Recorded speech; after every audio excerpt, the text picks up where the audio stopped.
no! The whole situation is so confusing! Good plan!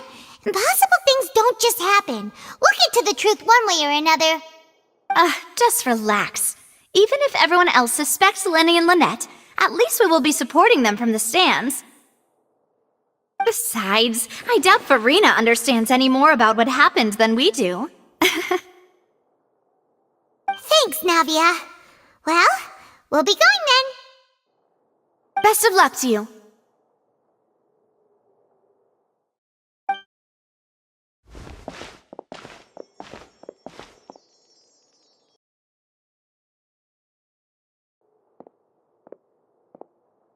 Finally, you're back.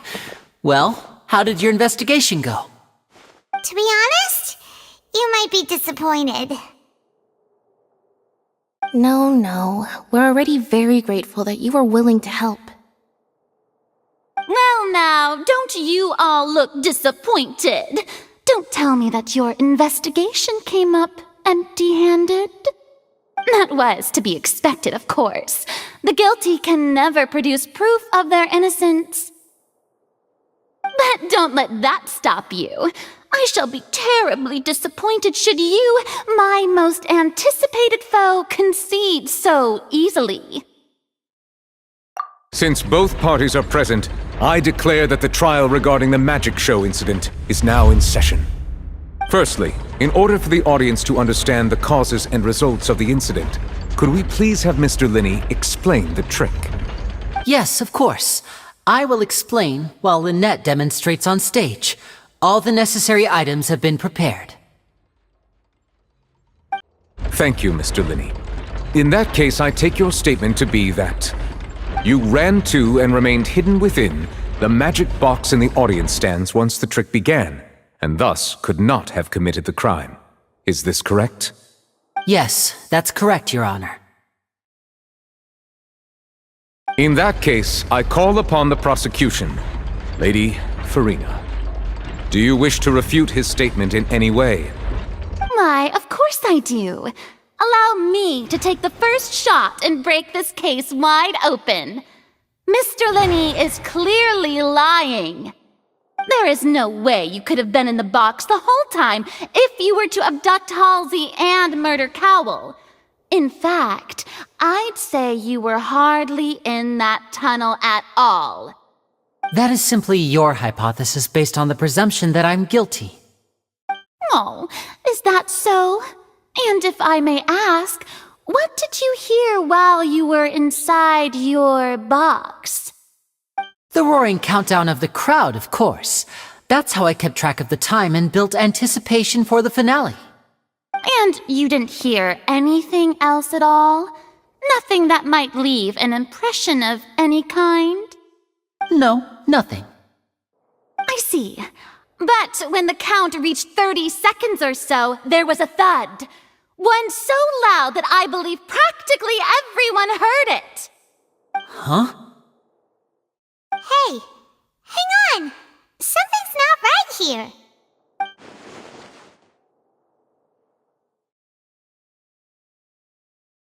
Yeah, I'm sure he could have heard a noise that loud from inside the box. I was right by the box and I definitely heard the thud. Look at those scales. Could those mean... Well then, ladies and gentlemen, allow me to use the words of the magician himself. You never know what can happen in the blink of an eye. Indeed, it seems his alibi can also collapse in the blink of an eye. Of course, I have armed myself to do far more than smash your alibi. Confidence cannot go unfounded, and my foundations are rock solid. Tell me, aren't you and Lynette actually from the House of the Hearth? The House of the Hearth?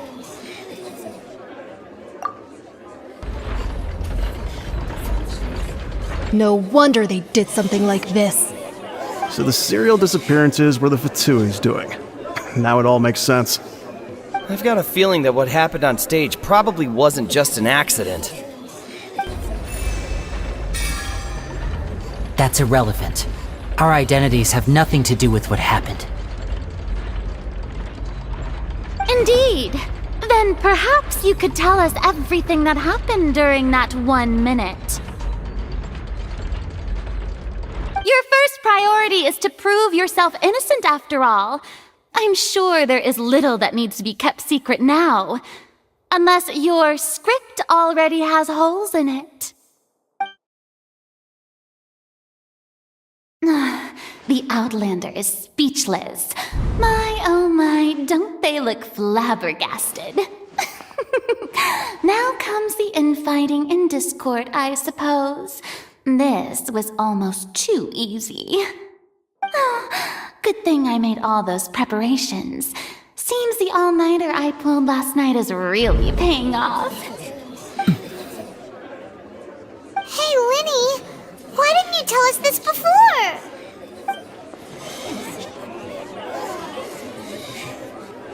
Order! Order!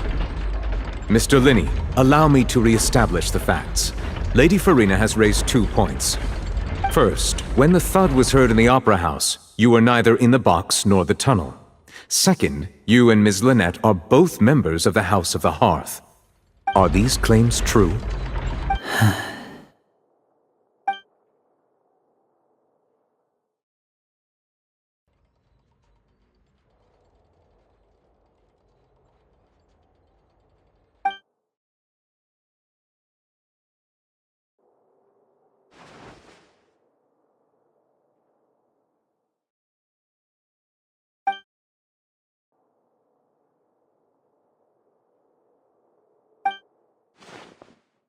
Please answer my question, Mr. Linney. I'm sorry. Yes, they're true, Your Honor.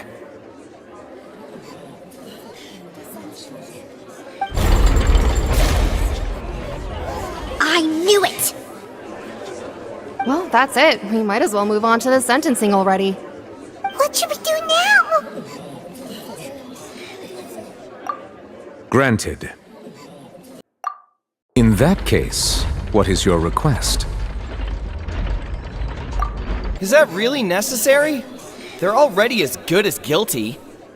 The defendant deceived their own attorneys. What is there left to discuss? Order! Order, I say! Your request is reasonable, and we shall adjourn. This trial will reconvene in 1 hour. So you would stick to Mr. Linney's defense even after knowing what you do now? You certainly have more professionalism than I thought. In that case, my dear audience, let's allow the joy of victory to steep for a little while longer.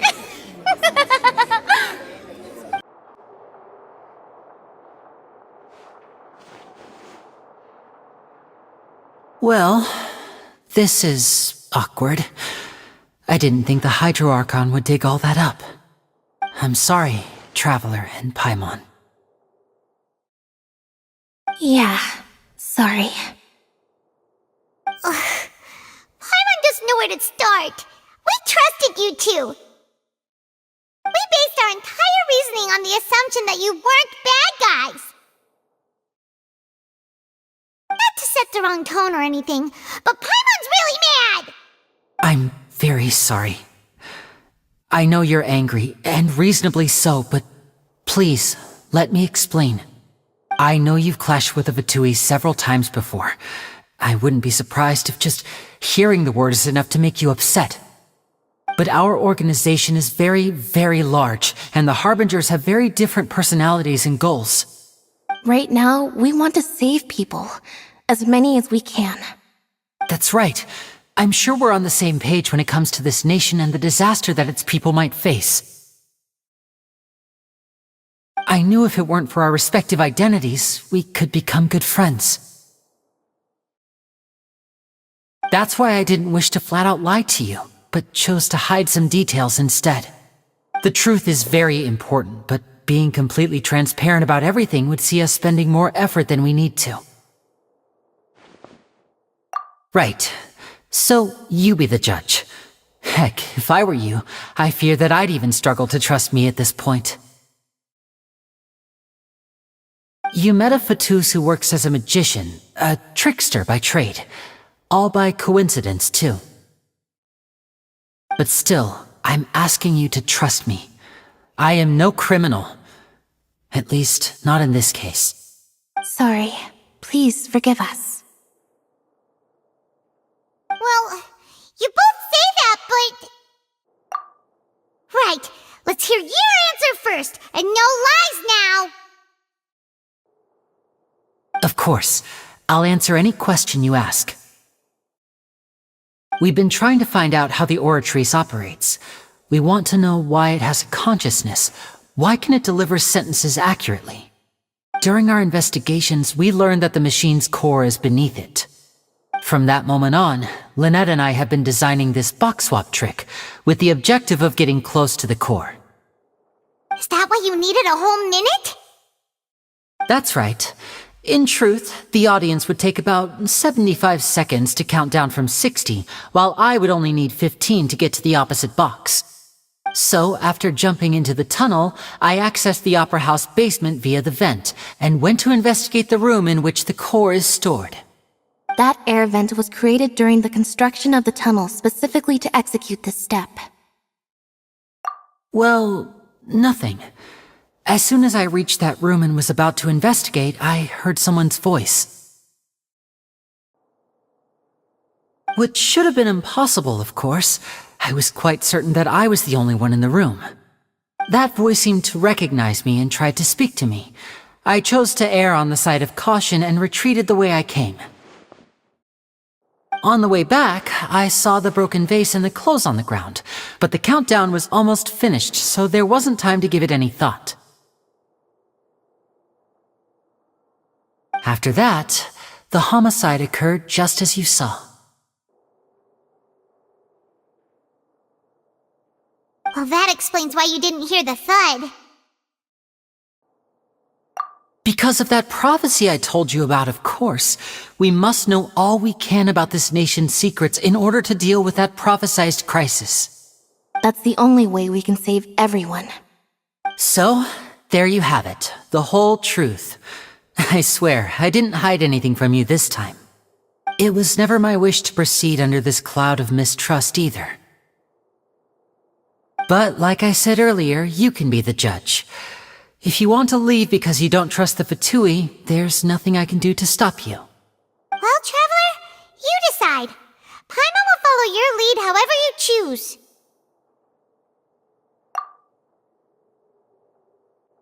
Okay, thank you. Thanks for giving us a chance. The current problem is that the scales are tipped pretty badly against you two. If we want to refute the Hydro Archon's accusations, we're gonna need a seriously watertight defense. Huh? Oh, Paimon thinks she gets what you mean. Both parties have returned to their positions. Let us continue the trial.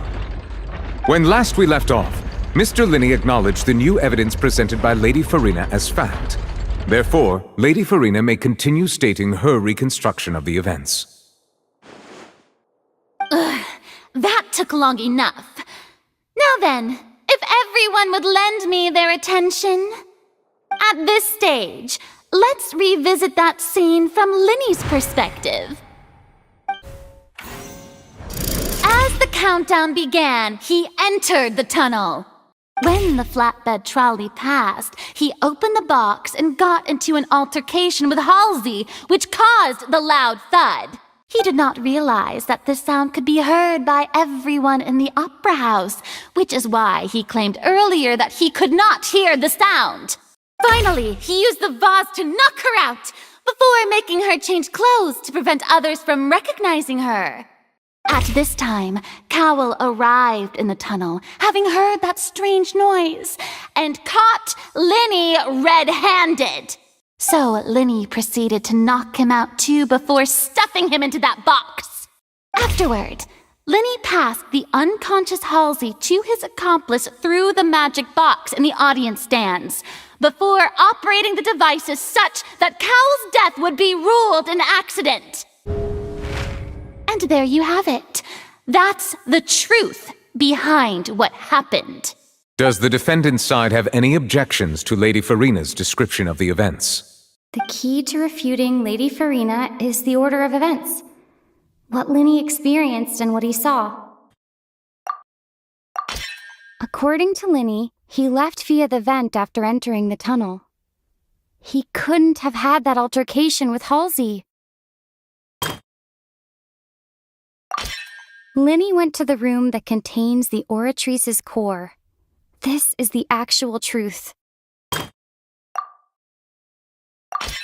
Linny did not take part in the underground altercation.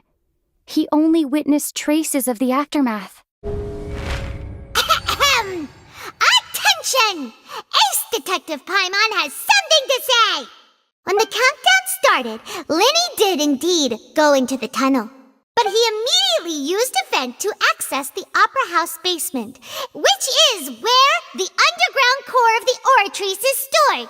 Once he reached that area, he heard a voice in what should have been an empty room. Since he felt something was amiss, he returned immediately. The crime scene had already developed by the time he reached the tunnel again, and in order to complete the magic trick, he did not remain there for any length of time. Finally, he reached the surface, and that was when the accident happened from his point of view. Therefore, he's innocent!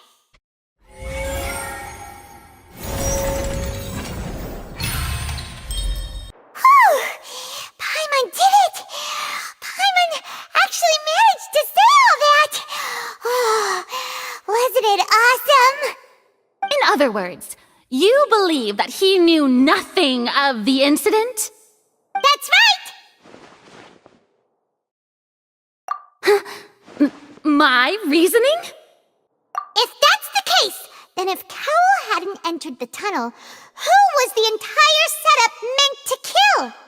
Assuming that what you say is true, Linny only needed to kidnap the young girl to cause a new disappearance case. What would the point of killing someone on stage be? Oh, they have a point. That's right, you tell him! And that's why they're partners of mine. They've managed to turn things around. Oh, well, your denial is very strident, I'll give you that. But what proof do you have to back your claims? Of course I do. If he had been in the magic box the whole time, how could he have not heard that sound? Why do you ask? You're saying that he wasn't? That's right! Linny wasn't in the box or in the tunnel. That's why he didn't hear anything strange during the performance. This means that when the crime happened, Linny had already entered the basement via the vent. The same clue you used to disprove his alibi has now become the best proof! Ha ha! How do you like that? Well played. To think you'd use such logic. Well then, if it wasn't Linny who committed the crimes, then who was it?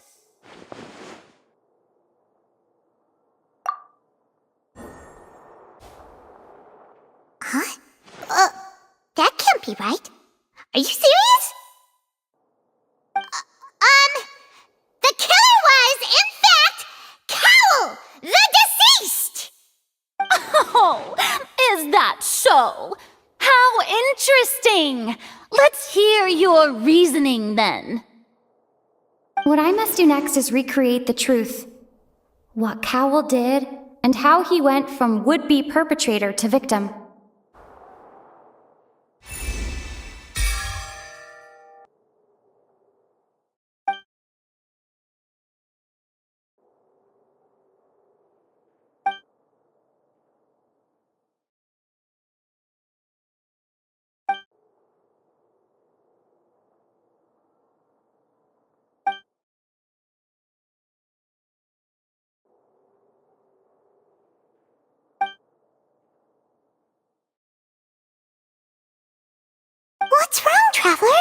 Are you still having trouble figuring things out?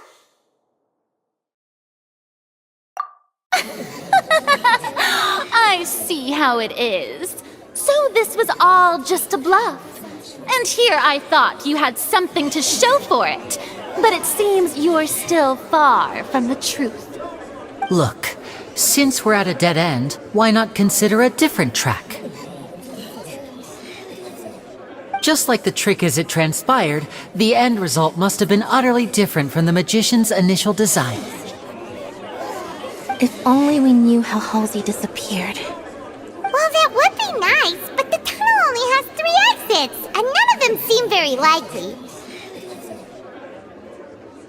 And it's not like this is a magic trick where you can just make a real live person disappear. You know, like you did from that water tank, Lynette.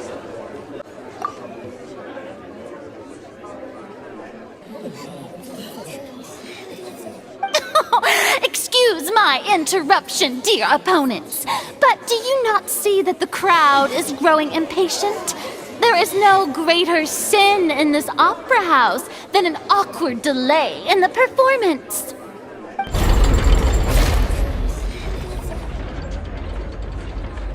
If the defense is unable to make further effective arguments, we will move on to the next stage of the trial.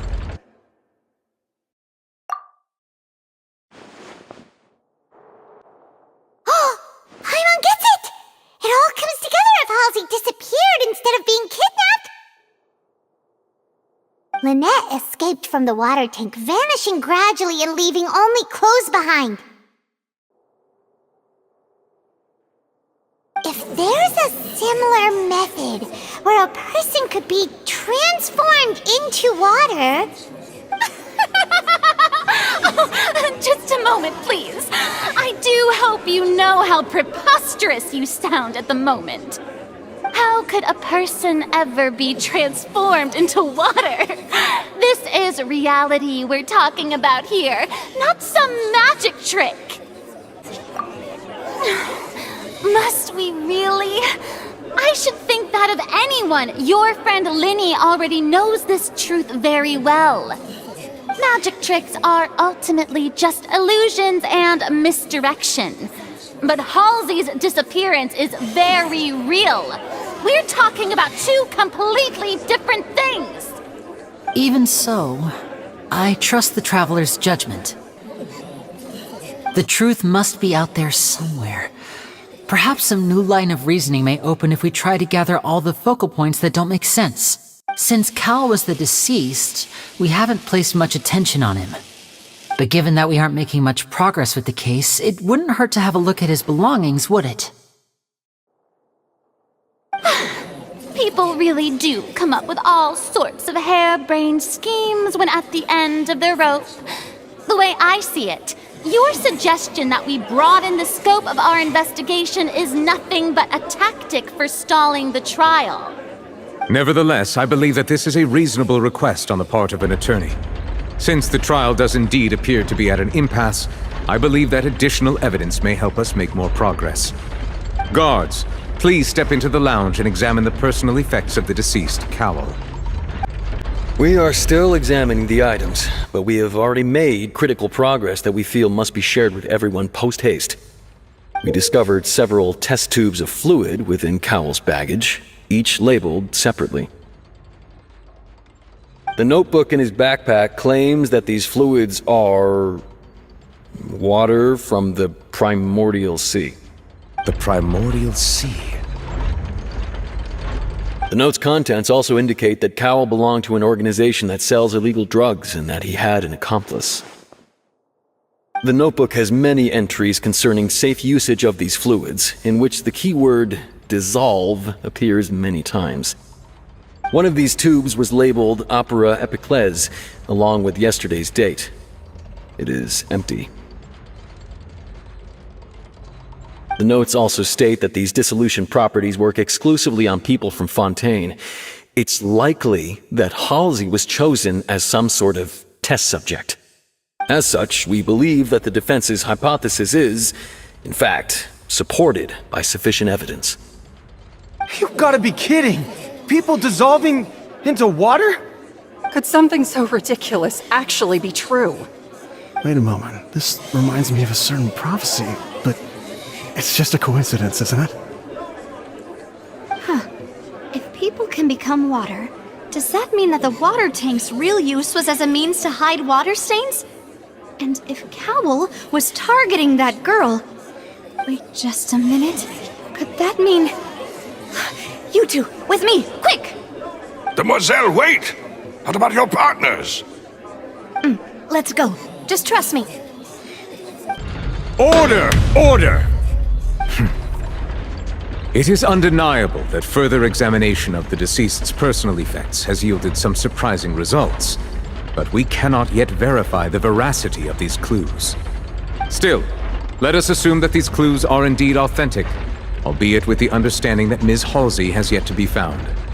Guards, please continue examining the items along these lines. Mr. Linney, it appears your hypothesis is supported by the evidence, so please continue speaking. Of course. Thank you, Your Honor. If we uphold this hypothesis, I believe that many of this case's seemingly unrelated clues can be connected together. Right! Like the metal hook! That one didn't make sense at all. Let's think about this. Cowell's methods must have something to do with that water from the primordial sea. Ahem! It's Ace Detective Paimon's time to shine again! In the original plan, Cowell would tamper with the water tank rope and the number selector securing his target. When the magic box containing Halsey was lowered, the metal hook would retract gradually and pierce the balloon at the top of the box. When the balloon attached to the box popped, the water from the primordial seed inside it would pour down and dissolve Halsey.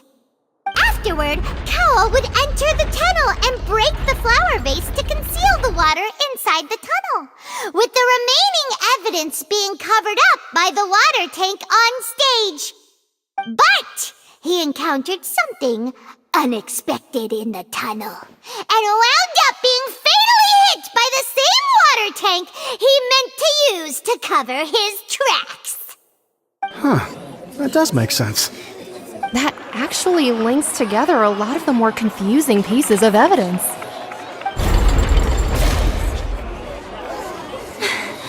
Oh dear, what do I do? Even I think they sound convincing now.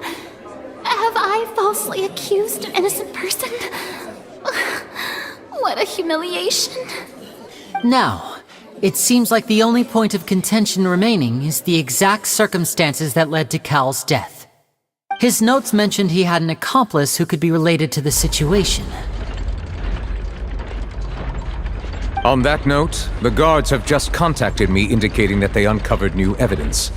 I shall now invite him on stage to share it with us. Thank you, Your Honor. We were just inspecting the luggage of the other people involved in this case. And we found an identical sample of the water from the primordial sea among Linney's personal effects. What? That can't be.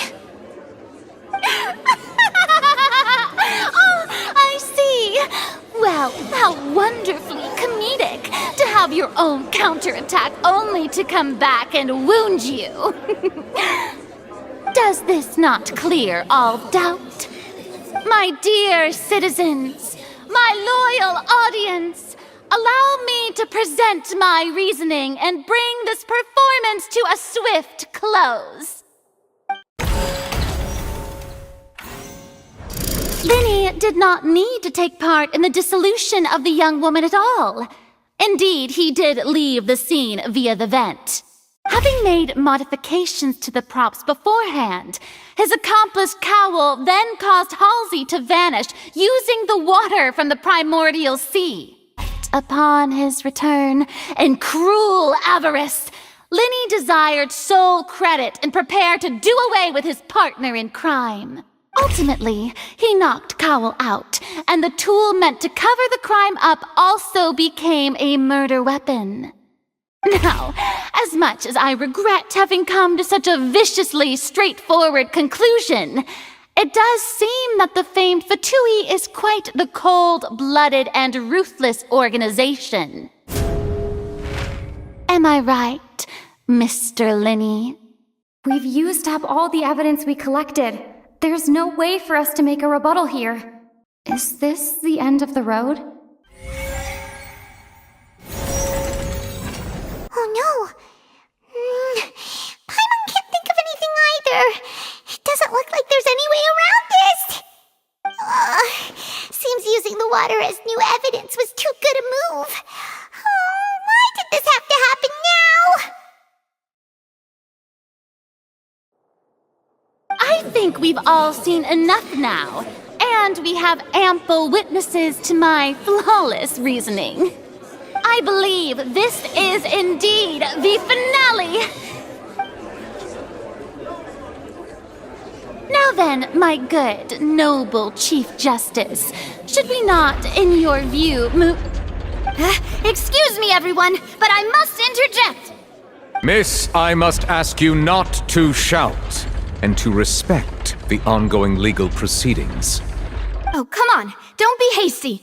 I have a good reason for interrupting, you know. Now, would anyone here like to take a little break from all this debate and see a little magic? I'll show you an amazing trick, one that can bring a young woman who has disappeared back in the flesh, right before your very eyes. Please, do the honors, Mr. Linney, if you would be so kind. What in the world is she saying? No offense, miss, but miracles like that are beyond my scope as a magician.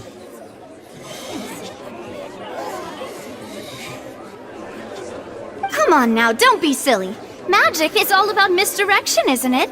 It often conceals the truth while presenting a fascinating illusion.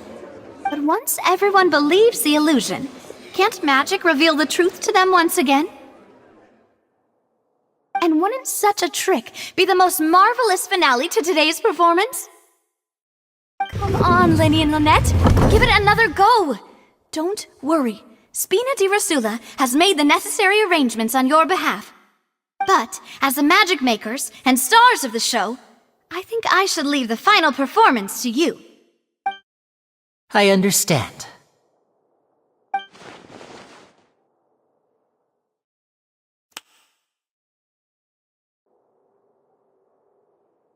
And voila!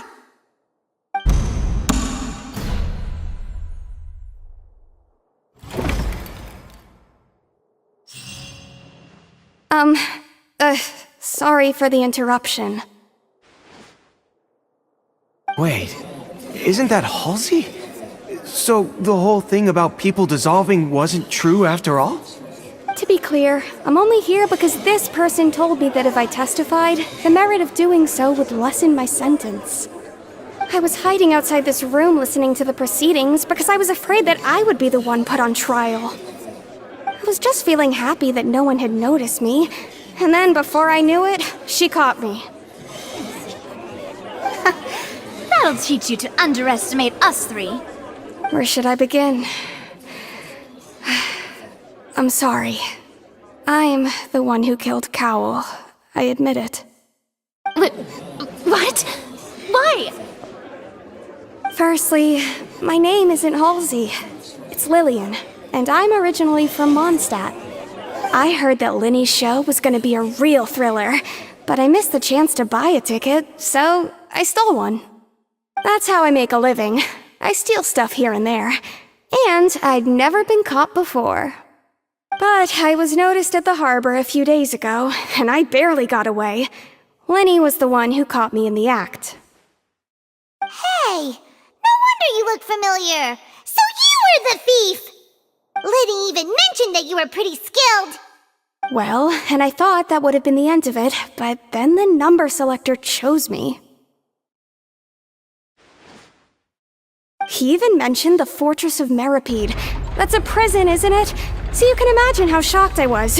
I thought he was on to me for sure. So I played along with the show while looking for an opening to flee, but then I got water poured on me for no reason, and then someone jumped into the tunnel to nab me. I wasn't going to take that lying down, so I knocked him out and stuffed him into the box. There was nowhere to run from there, though, so I had to change my clothes and hide in a box containing performance costumes. I slipped out after the first guard arrived at the scene and continued hiding inside the opera house. Can a person even hide in there? But I swear I didn't know that the water tank would fall down. Really, I swear it. Had I known that, I wouldn't have put him in the magic box. I may be a thief, but I'm no killer. Well, that makes everything pretty clear now, doesn't it? This time, we need to tell the entire story from Lillian's perspective.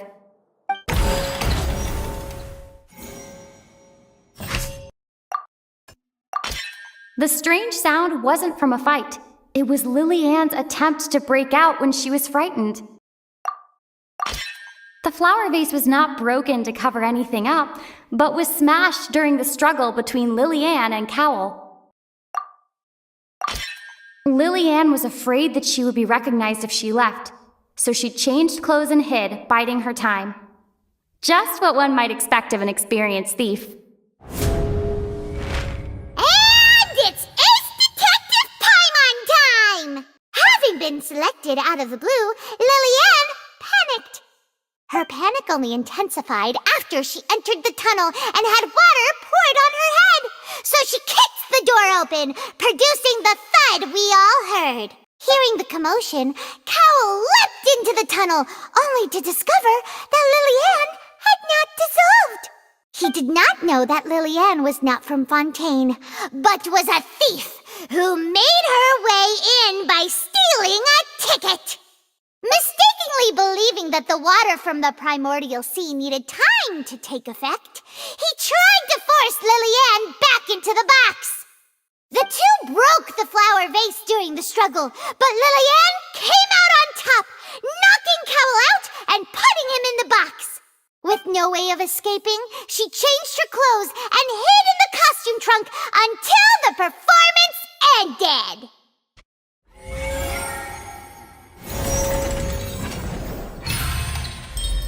She knew that she would have to go through guard inspection if she tried to leave afterward, so she has been trapped in the opera house these last 2 days.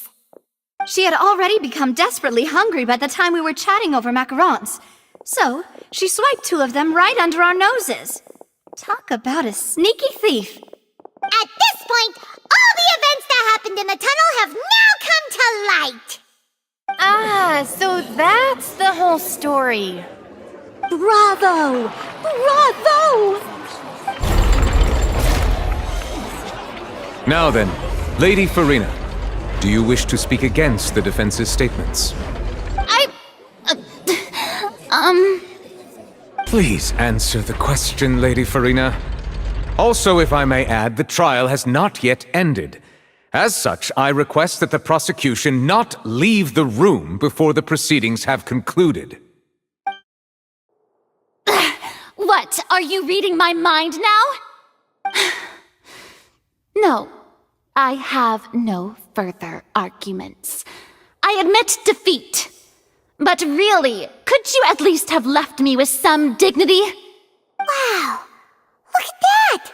She's like a deflated balloon now. If there are no objections, then as the Chief Justice of Fontaine, I shall once again repeat the full sequence of events. The actual perpetrator of the serial disappearances, Cowell, selected his next victim from the audience reservation list. With some modifications to the selector, he could ensure that the pre-selected young woman would be chosen. To cover up any evidence while committing the deed, Cowell thought of allowing the water tank to fall, which would conceal the water left behind after the young woman was dissolved. He also tampered with the rope suspending the water tank, using the fireworks at the end of the performance to cause the tank to drop and hide the watermarks. He poured the water from the primordial sea into a balloon during the preparation of the magic box and stuck it to the box's lid. Finally, he passed the prepared hook on a rope through the gap in the magic box's door when bringing the young woman to said box. When the magic trick officially began, the box containing the woman was lowered into the tunnel, tightening the hook rope and bursting the balloon containing the water. If all had gone to plan, the young woman would be dissolved at this time. However, Lillian was not from Fontaine, and thus fled the box with a loud noise. Realizing that there was trouble, Cowell entered the tunnel and met Lillian. Thinking that the waters had not yet taken effect, he decided to proceed. However, his opponent was more capable than he thought, and he was overcome, knocked unconscious, and placed into the magic box, and thus became his own final victim. Lillian, according to her own statements, then changed clothes and hid until the performance ended, before hiding in other parts of the opera house. As for Linny, he was in the underground structures within the opera house, and was thus ignorant of these happenings. From this reconstruction of events, we can conclude that Linny, the accused, is in fact innocent. While there is much in Linny and Lillian's conduct that should still be investigated separately, this case, at least, can be handed over to the Oratrice to make the final decision.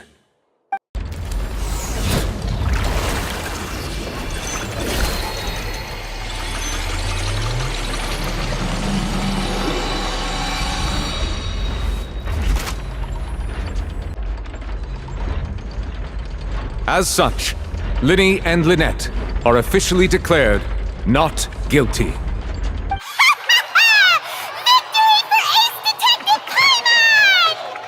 Great work, partners. Thank you all. Thank you so much.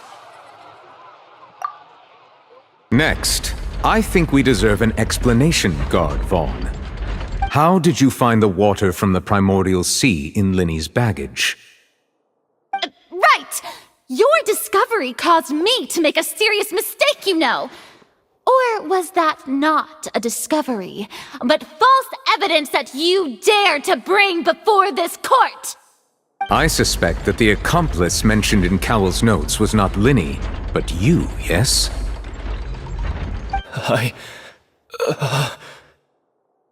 I'm sure you know what you must do to lessen your sentence. Speak quickly! Unless you want to earn yourself a one-way ticket to Coupon Town. I was just following orders. We were supposed to place blame for the serial disappearances onto Linny, and thus cause suspicion to fall on the Fatui. The higher-ups said this was the best opportunity to do so. And now that your plan has fallen through, and the secrets of the water have been revealed, you have become a liability to said higher-ups, yes? Therefore, you would be wise to tell everything you know, and seek the protection of the guards. Yes, I'll tell you everything I know. Our boss discovered that the water can cause people to dissolve. It can also be made into a potion, which when extremely diluted, can cause people to experience unforgettable exhilaration. We've been in this business for a while now, and have made decent mora off it. The disappearances were also the boss's idea. I mean, this is the boss we're talking about.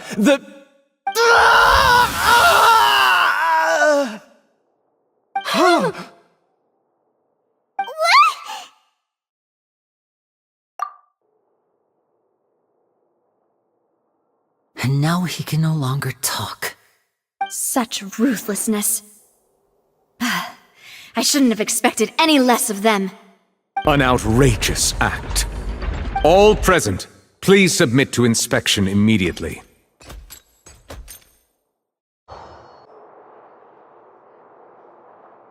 So, we're just going back now? That's true, but... Traveler, Paimon! Please wait.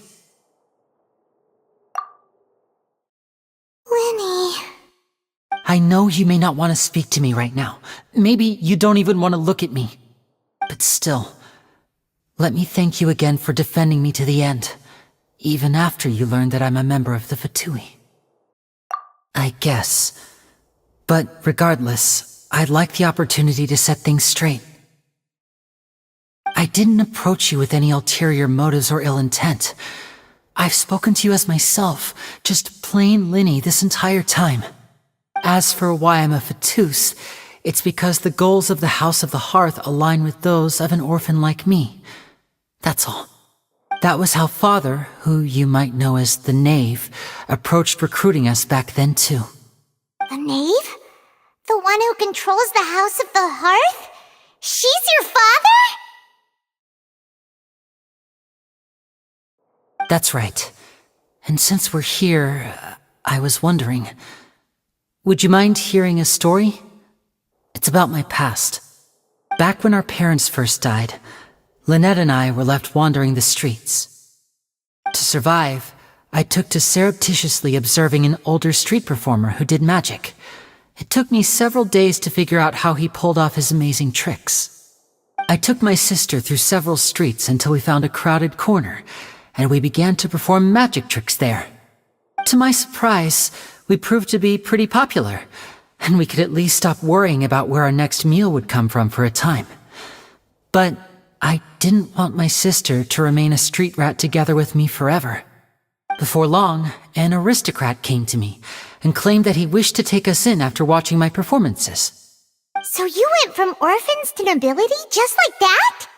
That was how we felt at first too. As if fate was on our side and we could say goodbye to those painful days. But I gradually discovered that while we were called foster children, he was really after my talent for magic tricks. He would constantly take me to all sorts of banquets to garner attention, which he would then use to expand his social circles. That doesn't seem too bad either.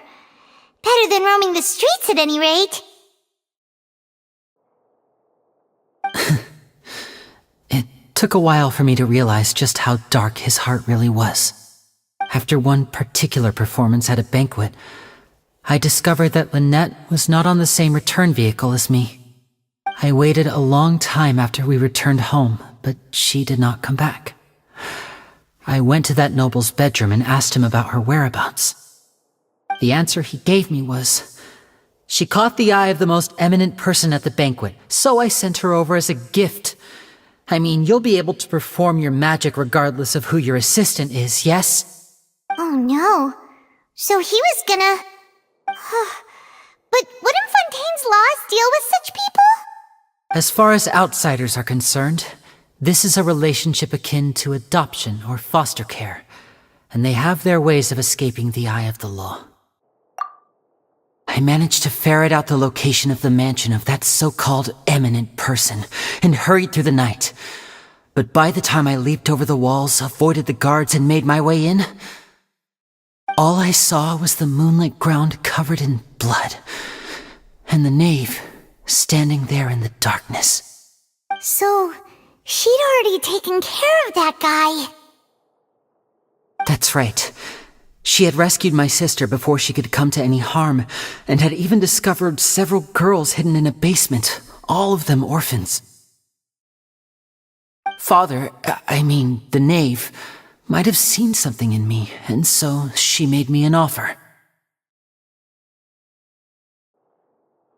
The House of the Hearth welcomes you, for your interests align with ours.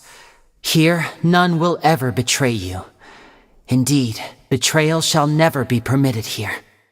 I was hesitant to trust her. I had just been betrayed by nobles. But she was also quick to destroy the noble who had taken us in at first, giving us back our freedom. Oh, so that's how the two of you joined the House of the Hearth. She has her own plans. She has gained permission from the Tsaritsa to first use the Gnosis' power once she obtains it. She plans to use it to find a way to break the prophecy and save Fontaine. So, she believes in that prophecy too? That's right.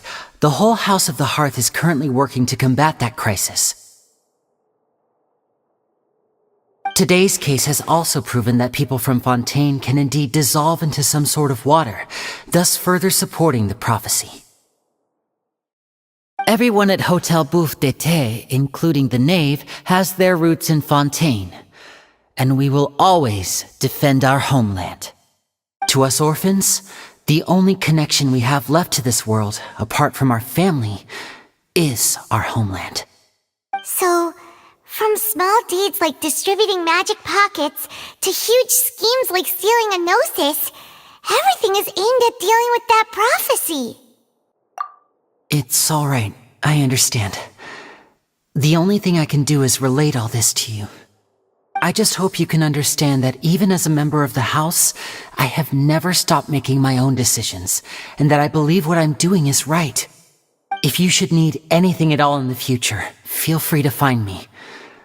I will do my best to help you, as plain Linny.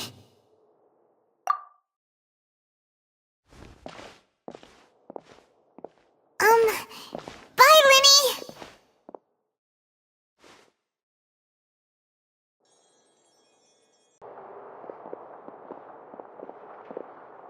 Hey there! What was with the disappearing act you pulled right as the trial ended? Were you looking for us,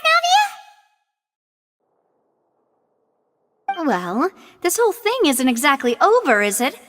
I do feel that we're getting closer to solving the serial disappearances case, though. Don't you think so, too? Huh? What's wrong, my dear partner? Besides, are you sure we're the ones who can crack a case that's been cold for decades now?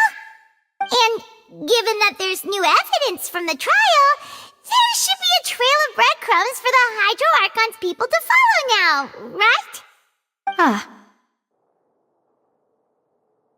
I see.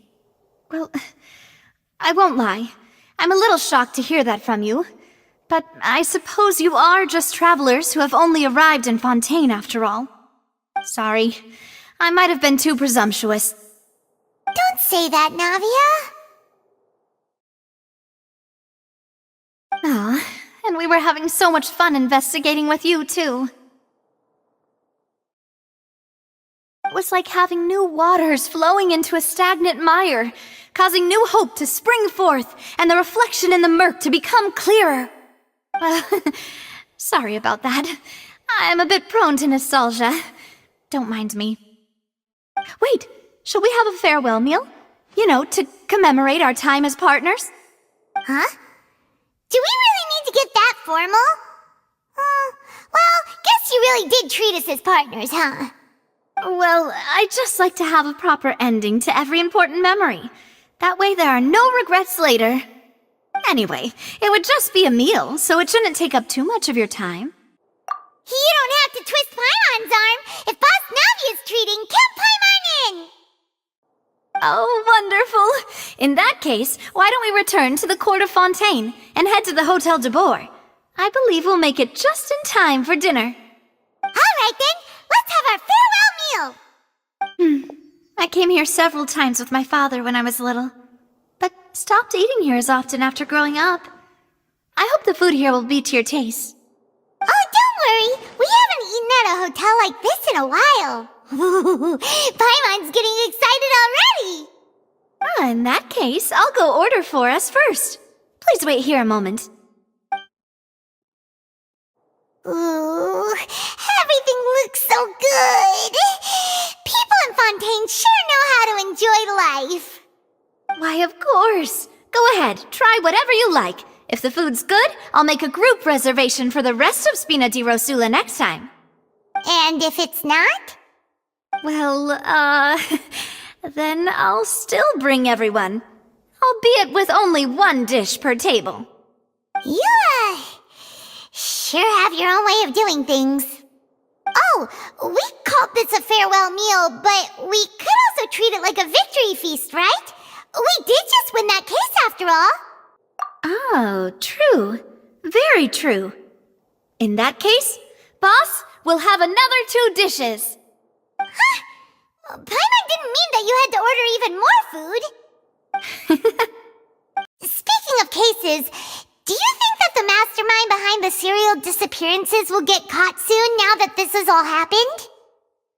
Well, we've certainly taken a big step forward, but I feel that's about it. We know that there's an organization that means to dissolve these young women, but we still don't know what they are really after. If it hadn't happened right in front of us, Paimon wouldn't have ever believed that a person could be dissolved like that. Right? Yet it was because this was such a preposterous notion that the investigation could never really move forward before. Ugh. If only that guy could have finished speaking! We were so close to hearing who was behind it. In such investigations, even the smallest step can seem like a yawning chasm if the trail of clues is cut off. To be honest, I don't have high hopes for any follow-up that the authorities might conduct.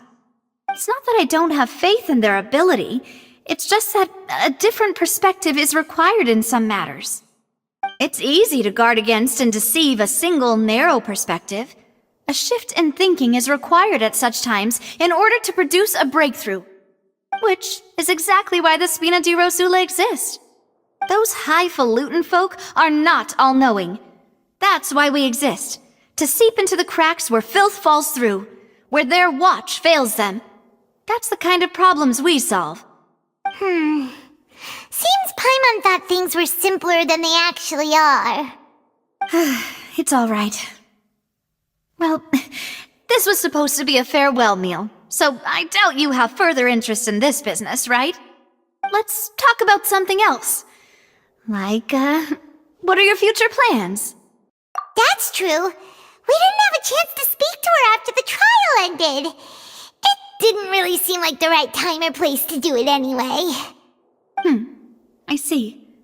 So, your primary objective, which has been foiled so far, was to have a chat with the Hydro Archon. I've heard that there's a long line of people waiting to meet Lady Farina. I suspect you'll be waiting for quite a while, considering that you missed your chance today.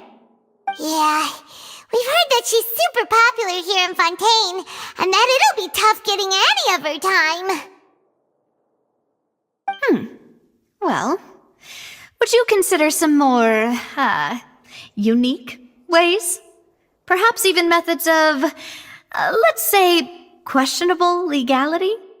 Guess that's Spina di Rosula's boss for you. Chock full of sketchy ideas. Well, what did you have in mind? Well, one way would be to infiltrate a performance troupe at the Opera House, only to abandon your act at the play's climax and ask to speak to her after the performance. I'm sure Lady Farina would be eager to see the ending, and would agree in order to finish watching the play, don't you think? Could you suggest something a little more practical? This plan seems pretty hard to pull off. We'd have to go learn how to act, and acting's really hard. All right, here's another. Find a way to conceal yourselves under her bed. Then wake her up in the dead of night and demand answers. Don't let her go back to sleep until she answers all your questions. I can personally testify that this one works. When I'm sleepy, I'll do anything as long as I can finally get some sleep. That might work, but that's not really the problem. The problem is we don't want to get ourselves arrested. Valid point. I overlooked that part. I was just thinking about leveraging a person's desire for sleep. All right, no more joking around. Perhaps you could... I don't know. Cut the line when she's on a break. You did defeat her in court, clearing citizens of hers from false accusations. False accusations she had nearly upheld personally. I imagine that she feels quite ashamed about the whole thing. You mean that if we catch her while she's on a break, she might be too embarrassed to refuse? Oh, that does make some sense. Why don't we give it a try after this meal? You know, strike while the iron is hot and all. Huh? Paimon, did you drink my Fanta? Was this your drink?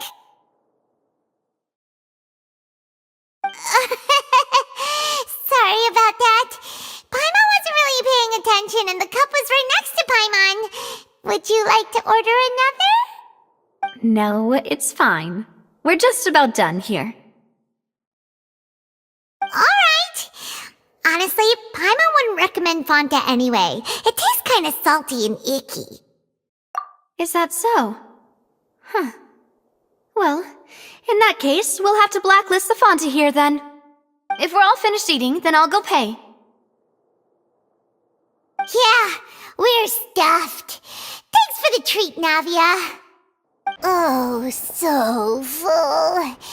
Paimon can barely float anymore.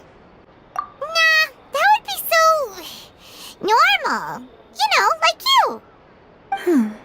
Okay. As for expenses this month, we're left with... Hey, Navia! What are you doing over there? Oh, nothing. It was just a meal, you know? Nothing the Spina di Rosula can't cover.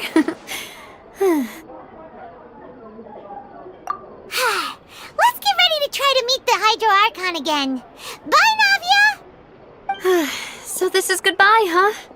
Well, if you do encounter any other trouble in Fontaine, you're always welcome to contact the Spina di Rosula. I'll give your requests the highest priority. In any case, I wish you smooth sailing. I'll see you again, partner. See ya! There aren't many people around anymore. Looks like that boat we took to Irenaeus might have been the last one. Vache.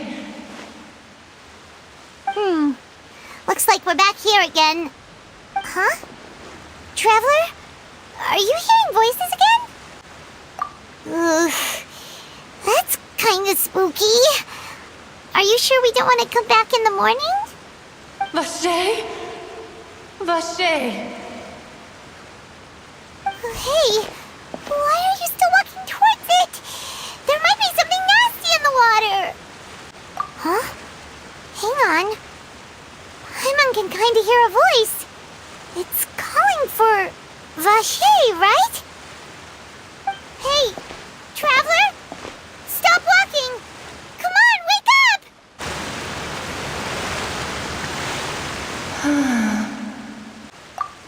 Vache, are you... my dear Vache? No, wait. You seem to be someone else. Do you know Vache? Do you know where my love is? Wait. Who am I? I'm very sorry. I fear I do not know. My memories feel like they have been washed away like a flood. So many fragments dissolved amidst the tide, never to be recovered. How much have I lost? How many things that I once held dear while on land have I since forgotten? Yes, that is what I was once. But now, I am but the consciousness of one who is lost, therefore. I do not know how I came to be like this either. I only vaguely remember being covered in light blue water, and then all grew dim. I also remember going to many places. I loved adventure, loved exploring places of peril. No matter where I went, Vache would go with me. I knew how dearly he loved me, and I also loved him equally as much. But now, we can no longer go back. The pain of such parting, I never knew how heavy it could be. No, our reunion no longer has any meaning. There is no way for us to create any new memories. The thought of me gives him no succor, so let it lie forgotten beneath the waters. If you meet Vache, tell him not to look for me. Tell him to move on. That is the only thing I still remember. Perhaps that is so. As I was submerged in the waters, losing consciousness, I saw Vache above the surface. His eyes were filled with such sorrow, such longing. If only I could have comforted him, told him that I did not suffer. Indeed, I had felt a great warmth. Is that what you call it? Dissolving? If anything, I consider it a form of release. It was a state of neither fear nor frenzy, with only an endless peace, like the water's still surface.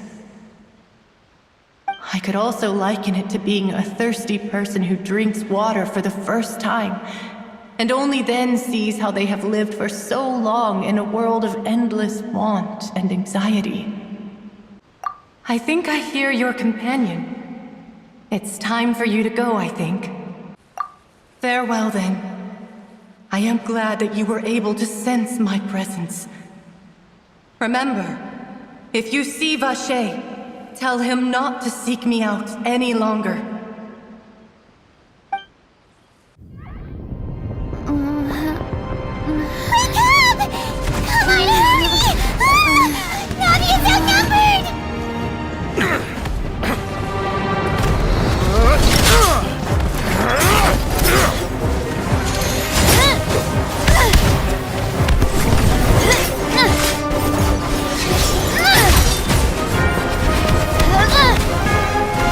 Demoiselle, look out!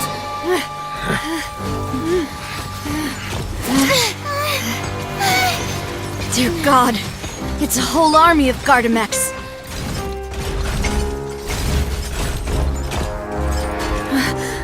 Chlorand?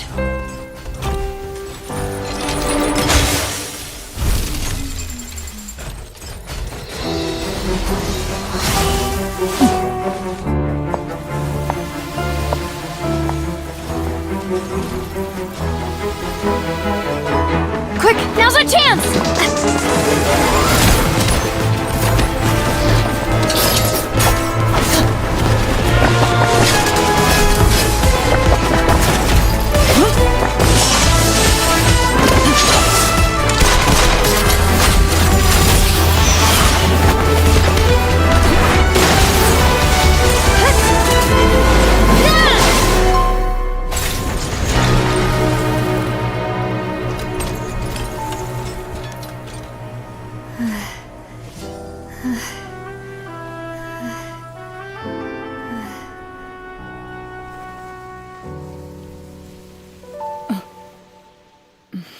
I should thank you for lending us your sword there, Chlorand. But before I do so, could you explain how you managed to show up here? I followed you. It seemed to me that danger has followed you more closely as of late. I believe that following someone without their knowledge is actually called stalking, is it not? Mr. Callus's last wish was for me to ensure your safety, and I will not betray his trust. He would do the same, were he alive today. Do not speak of my father! Sorry, Demoiselle. I was not strong enough. Thank you for your aid, Miss Clorand, but do keep an eye out for your manner of speech. I believe we all wish to avoid unnecessary emotional harm. Sorry, I did not consider your feelings. Whatever. What else do you know? How did you come to the conclusion that I'd be in grave danger? I doubt I know much more than you, but I believe that the mastermind behind the serial disappearances is very powerful. Your performance tonight will almost certainly attract their attention. I'm sure they've known about me. To be honest, I'm shocked it's taken them this long to act against me. And what about these Gardamex? I thought only those associated with the Maison Gardiennage could control them. None of these mecha have serial numbers. I was sure to check a moment ago. They are not the ones used by the authorities to enforce the law. I can only conclude that some powerful or wealthy party must have obtained them via illegal means, deploying them as a private force of sorts. What? Your point being that they're out of Spina di Rosula's league, then? Yes. Be careful, and do not act rashly. I will continue investigating no matter what. We will bring the truth to light. That's my father's true last wish. Regardless, thank you for your help today, Clorand. But if you get any ideas, tell me first. I don't much appreciate being followed. I do not think that they'll strike again anytime soon. So I shall stop following you. Good day, all.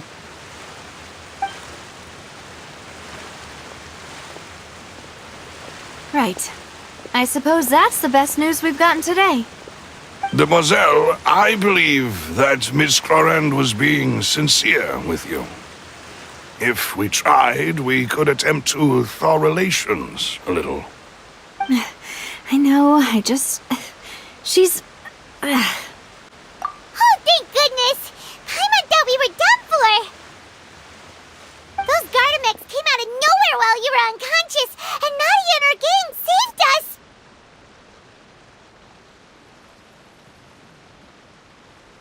Oh, and there was that champion duelist named Chlorant who came out to save us too! We got lucky there. Paimon probably couldn't have fought them off otherwise.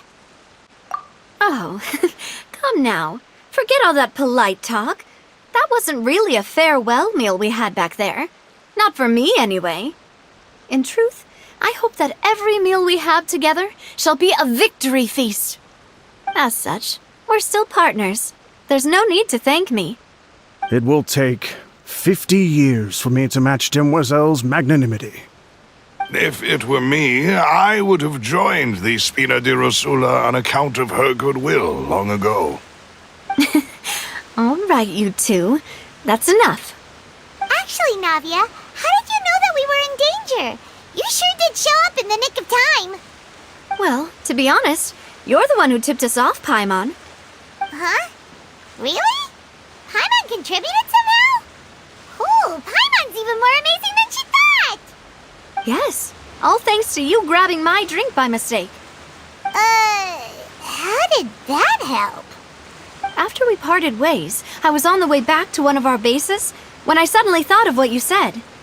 That the Fanta tasted kind of salty and icky. Fanta only comes in sweet flavors, so how could it have tasted salty? The color of the drink, if I recall, had also been a bit off. So the Fanta had been spiked with water from the primordial sea? Yes. So if you hadn't drunk that cup for me... Spina di Rosula is preparing the grandest of awards for you as we speak for saving the boss. Huh? Really? I sent people to Hotel de Boer to investigate, but whoever did this left no trace at all. That's when I figured out that you might be in danger and hurried here as quickly as I could. But why would they go after us too? All we did was defend Linny in court and help clear his name. Ugh, now we're caught up in this mess too, aren't we? Well, you did foil a plan that they were probably pretty proud of, and almost got their name in the process. Speaking of which, did anything strange happen when you drank the primordial seawater? Well, it can't be coincidence that the traveler fainted just now. She said that she heard that voice calling for Vache again. Oh, and this time Paimon heard it too, but it was real faint. Does this situation have to do with the primordial seawater then? Does that mean the primordial seawater raises someone's sensitivity to hydro when it's used on people who are not from Fontaine? That doesn't sound like too much of a bad thing, to be honest. New intel? While you were out cold? Well, let's hear it, shall we? Oh, that is important. Vache. That name doesn't ring a bell. I suppose he hasn't stepped forward as a witness in court lately. Since he saw that young woman dissolve, he was at least at the crime scene. But he never gave testimony or any information regarding people dissolving in the primordial seawater. Could he have been threatened? Yes, thank you. This is very important information indeed. We will continue to investigate. Oh, you mean you'll help us investigate? Well, you did say that our farewell meal didn't really count. That means we're still partners, right? And besides, we're in this now whether we like it or not. You're not gonna let those people who targeted us get off the hook so easily, are you, Traveler? Demoiselle, do try not to look quite so pleased. You are the face of Spina di Rosula, after all. You talk too much. Well, in that case, let's head back to one of our bases, shall we? I'll arrange accommodations for you. We also have some plans to go over, and hopefully we can deepen our bonds as partners. But we'll take that one step at a time, I guess. Don't worry, you two. With us around, our base is definitely secure. It's right up ahead, but let's make sure we weren't followed first. I've been keeping watch, Demoiselle. I haven't spotted anyone suspicious thus far. Very good. But let's not let our guard down for now. I shall find rooms for our respected guests. Thank you, Malus. Now, let's continue, traveler.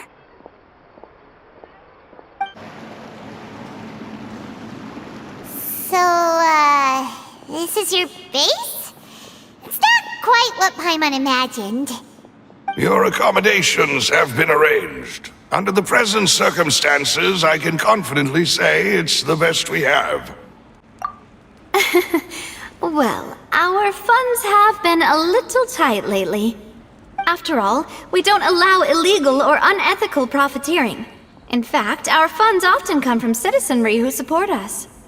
Seems like it's tough times for everyone. But if you have the support of the people, that does sound like it's worth it. To be honest, our financial situation was a lot better back when my father was in charge a few years ago. I'm afraid I'm not quite his equal. Your father... he was the previous boss of Spina di Rosula, right? How did he... Demoiselle, if you'll allow me to explain. No.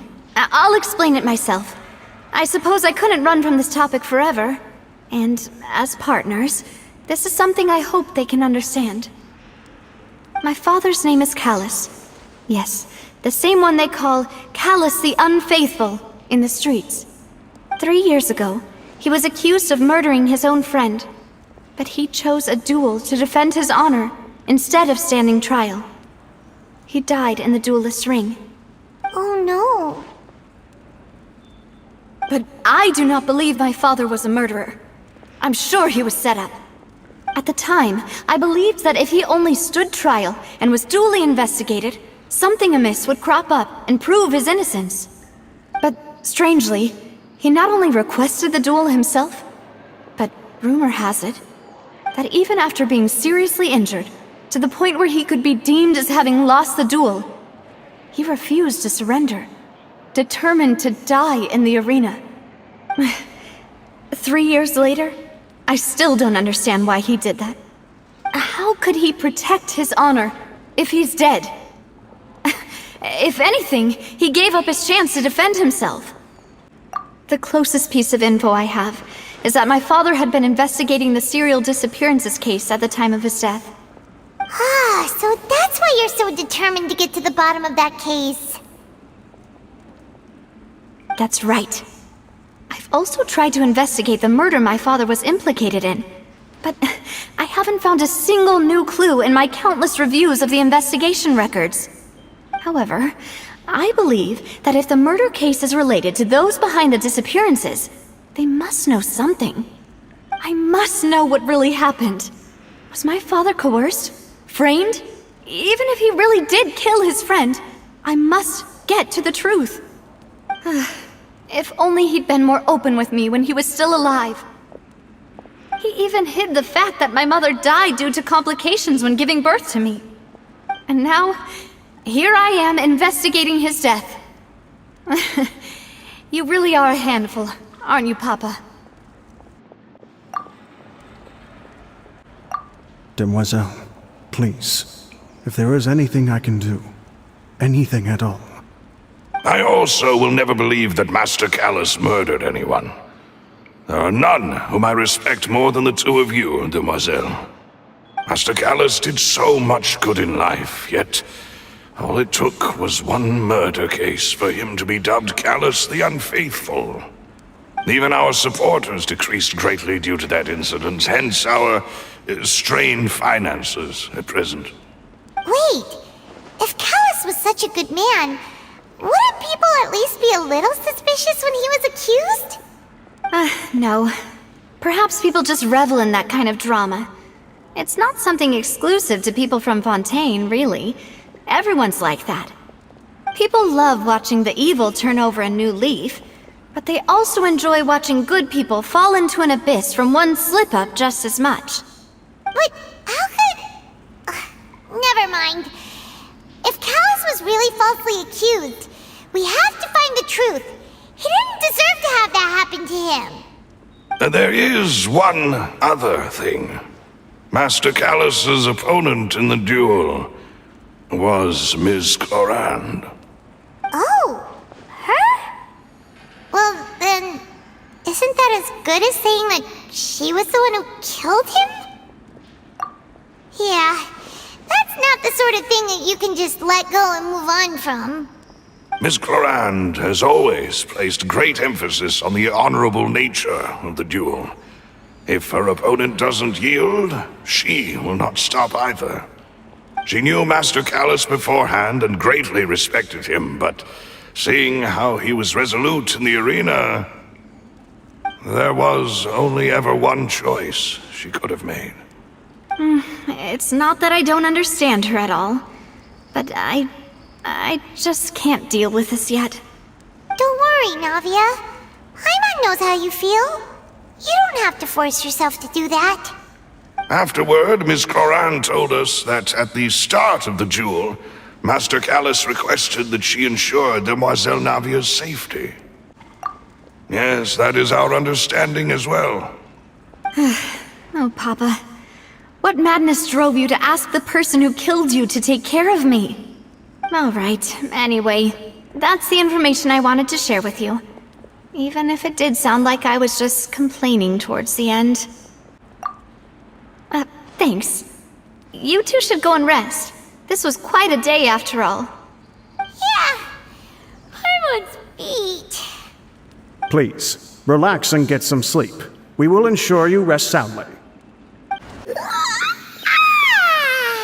Paimon slept so well. This place feels almost too safe. Huh? Navia? Where did the other two go? I sent them back to Poisson. It's Spina de Rosula's place of origin, and where we have our headquarters. There's not much for them to do here at the moment. Paimon gets the feeling that you're just trying to get them off your back. But never mind that. When did you get back? Were you waiting here the whole time? No, I just returned after going out for a while. I did some investigating yesterday regarding the name Vacher. Wait, so you didn't sleep at all? How could I after having such critical new evidence appear? Guess Paimon wasn't speaking for everyone just now, huh? Unfortunately, this name seems to have been wiped from existence. It doesn't seem to have a match anywhere. I suspect that those behind this have already taken steps to hinder an investigation from this angle. But that does prove that this Vacher person is a key witness in the incident. Does that mean we're too late, though? No. There is one ray of hope. One place in Fontaine that they would find almost impossible to threaten, no matter how much they wanted to. And that is the archives kept by Chief Justice Neuvillette. A place where detailed files on all the cases in recent years are kept. If the Oceanette you met is one of the young women who went missing recently, we should be able to find some related information there. So Neuvillette maintains an archive of case files? Whew, guess that's the hard-working Chief Justice for you. In that case, let's go talk to him, shall we? Aren't you coming along, Navia? Did you get tired? No, it's nothing. Let's go see the Honorable Chief Justice.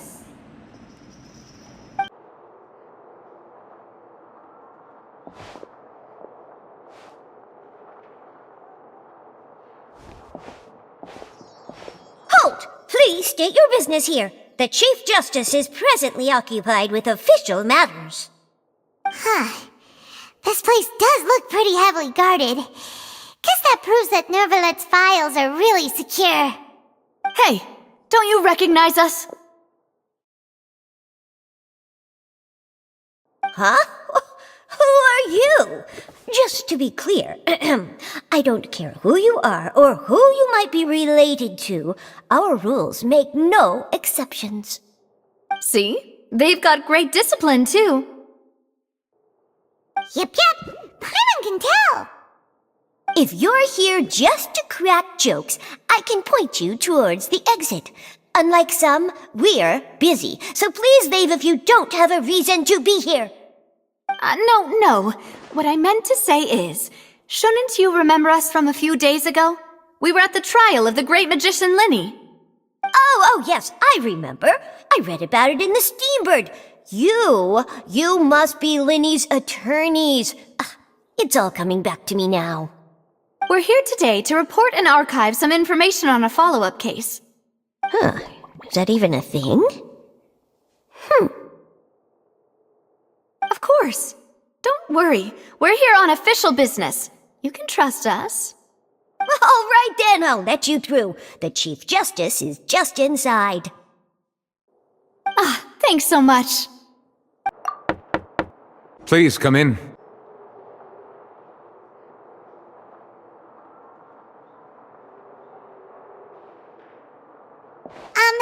Sorry to barge in, Monsieur Nervalet. We only lied to get in because we didn't know any other way. It's all right. Please let me know how I may be of assistance to you. So you're not mad at us? We're looking for a man called Vacher. He may have been an eyewitness in the serial disappearances case. If we can find him, we may be able to unearth some key information on the case. Ah, I see. In that case, please wait here a moment while I browse through the files.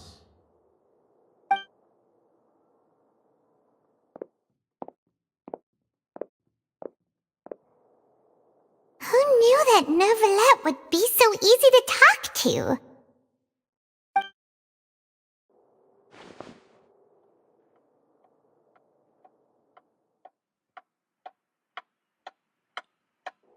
Unfortunately, I'm quite certain that no one by the name of Vacher has been involved in any case, criminal or civil, in the past several years. There are no records of him either in the files or in my memory. Traveler, what if it was really just a dream? Is that so? All right then. Thank you so much, Monsieur Neuvillette. We'll take our leave now.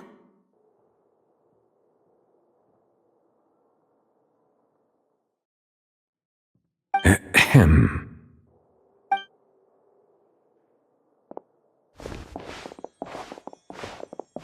Miss Navia, I can understand how you feel. Your father, Callus, was a truly exceptional man. We deeply regret his passing.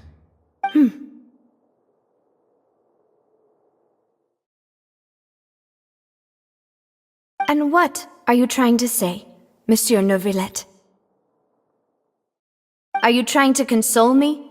Extend your sympathy? Or just express some tendril of regret? No. You are not trying to do any of that. I can hear it in your voice. There's no emotion behind your words. You only said those things because you felt like you should.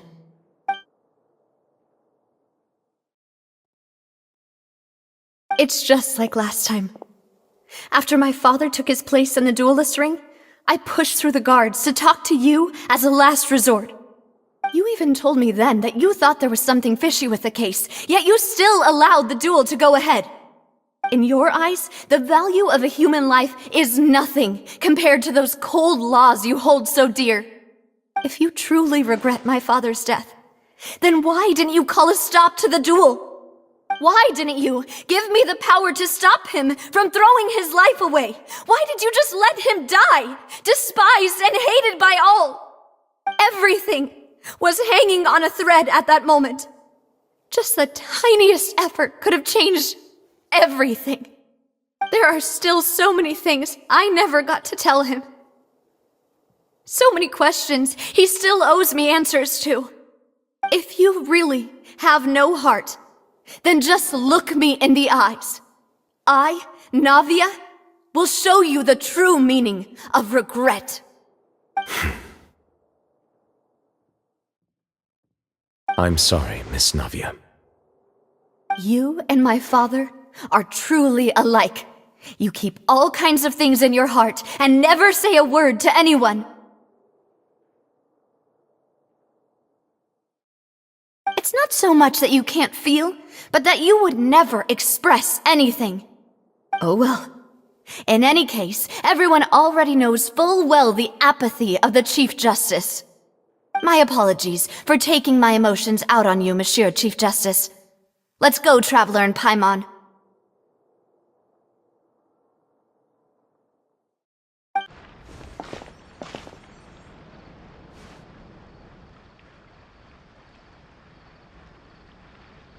Navia, are you okay?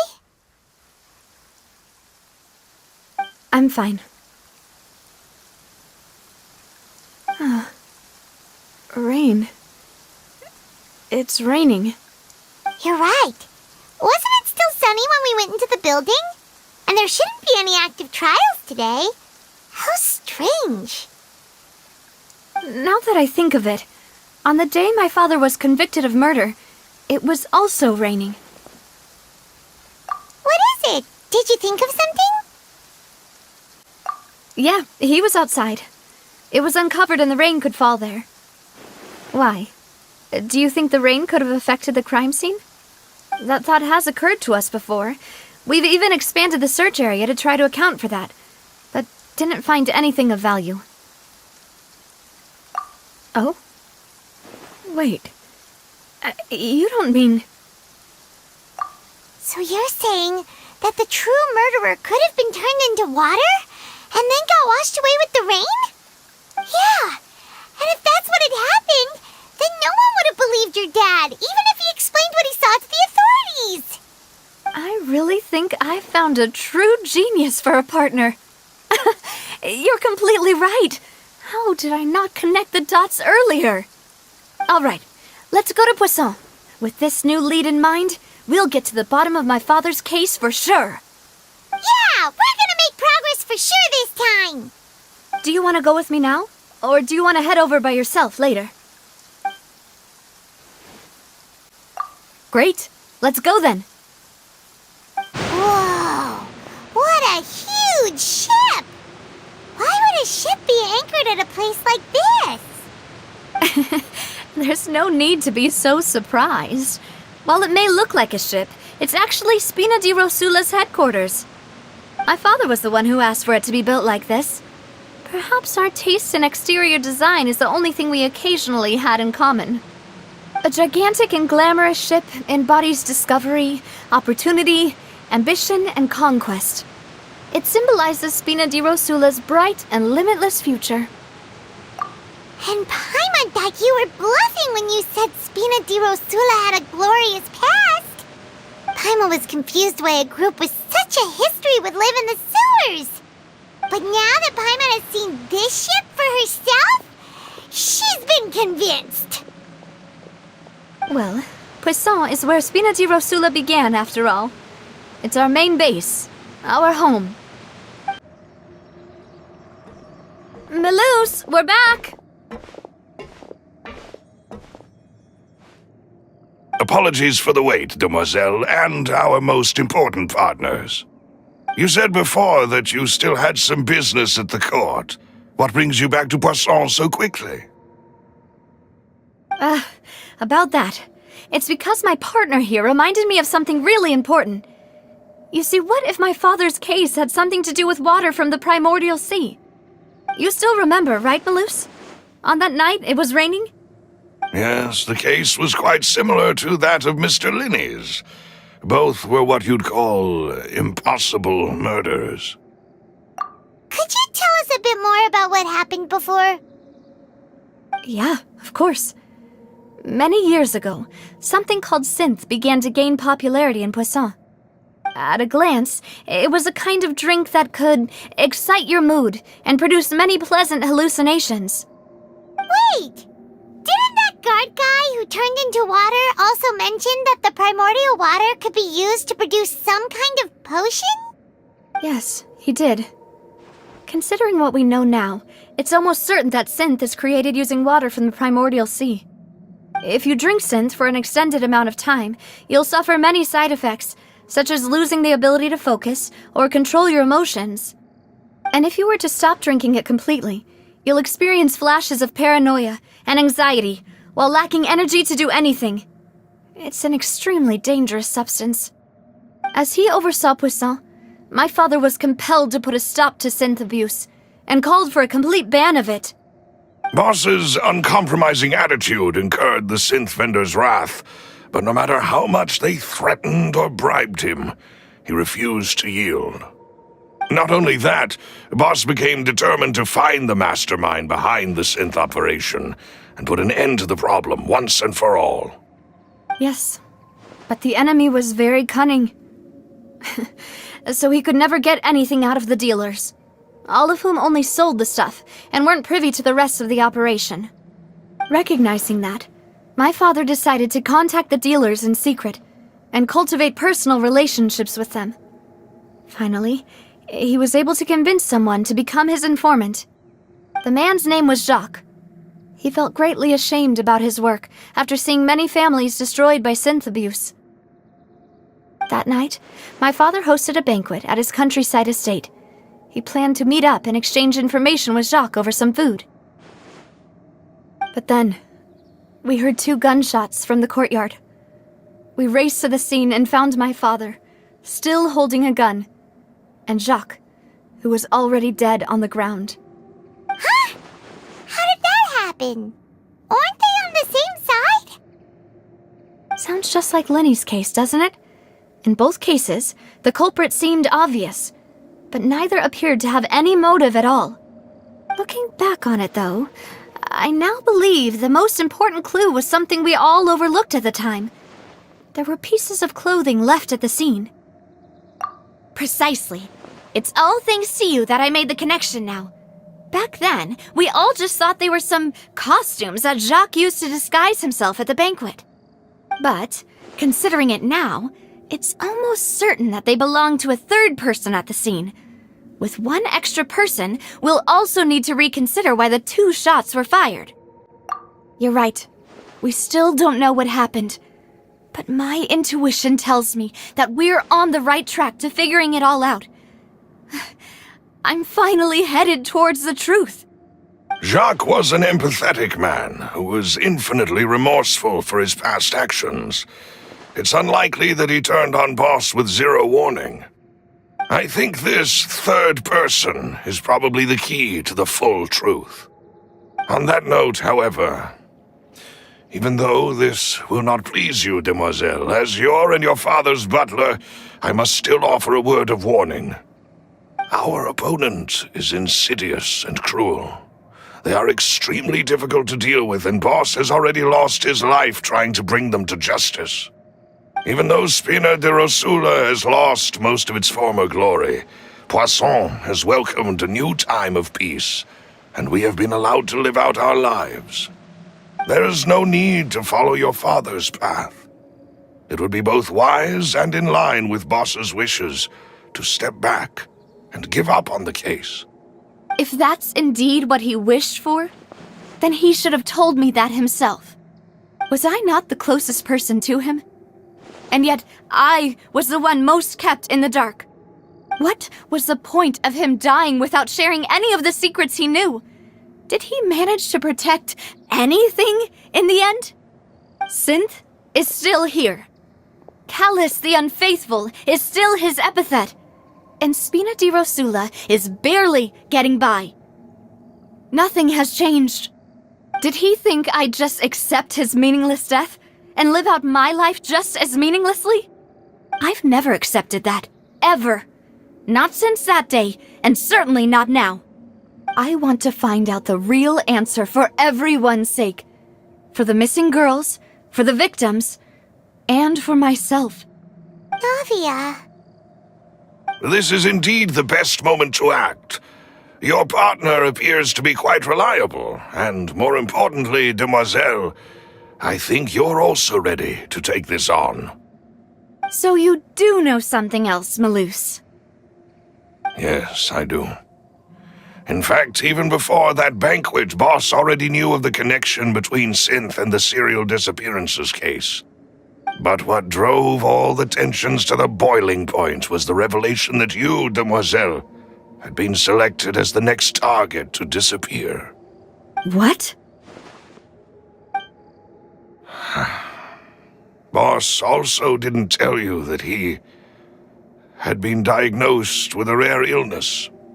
The doctors told him that he had no more than 5 years left to live. and the serial disappearances case caused him great anxiety. 5 years was nowhere near enough time to resolve this long-standing conflict, but once he passed away, all the danger would pass on to you. Knowing all of this, he decided to use one final intimidation tactic before his death.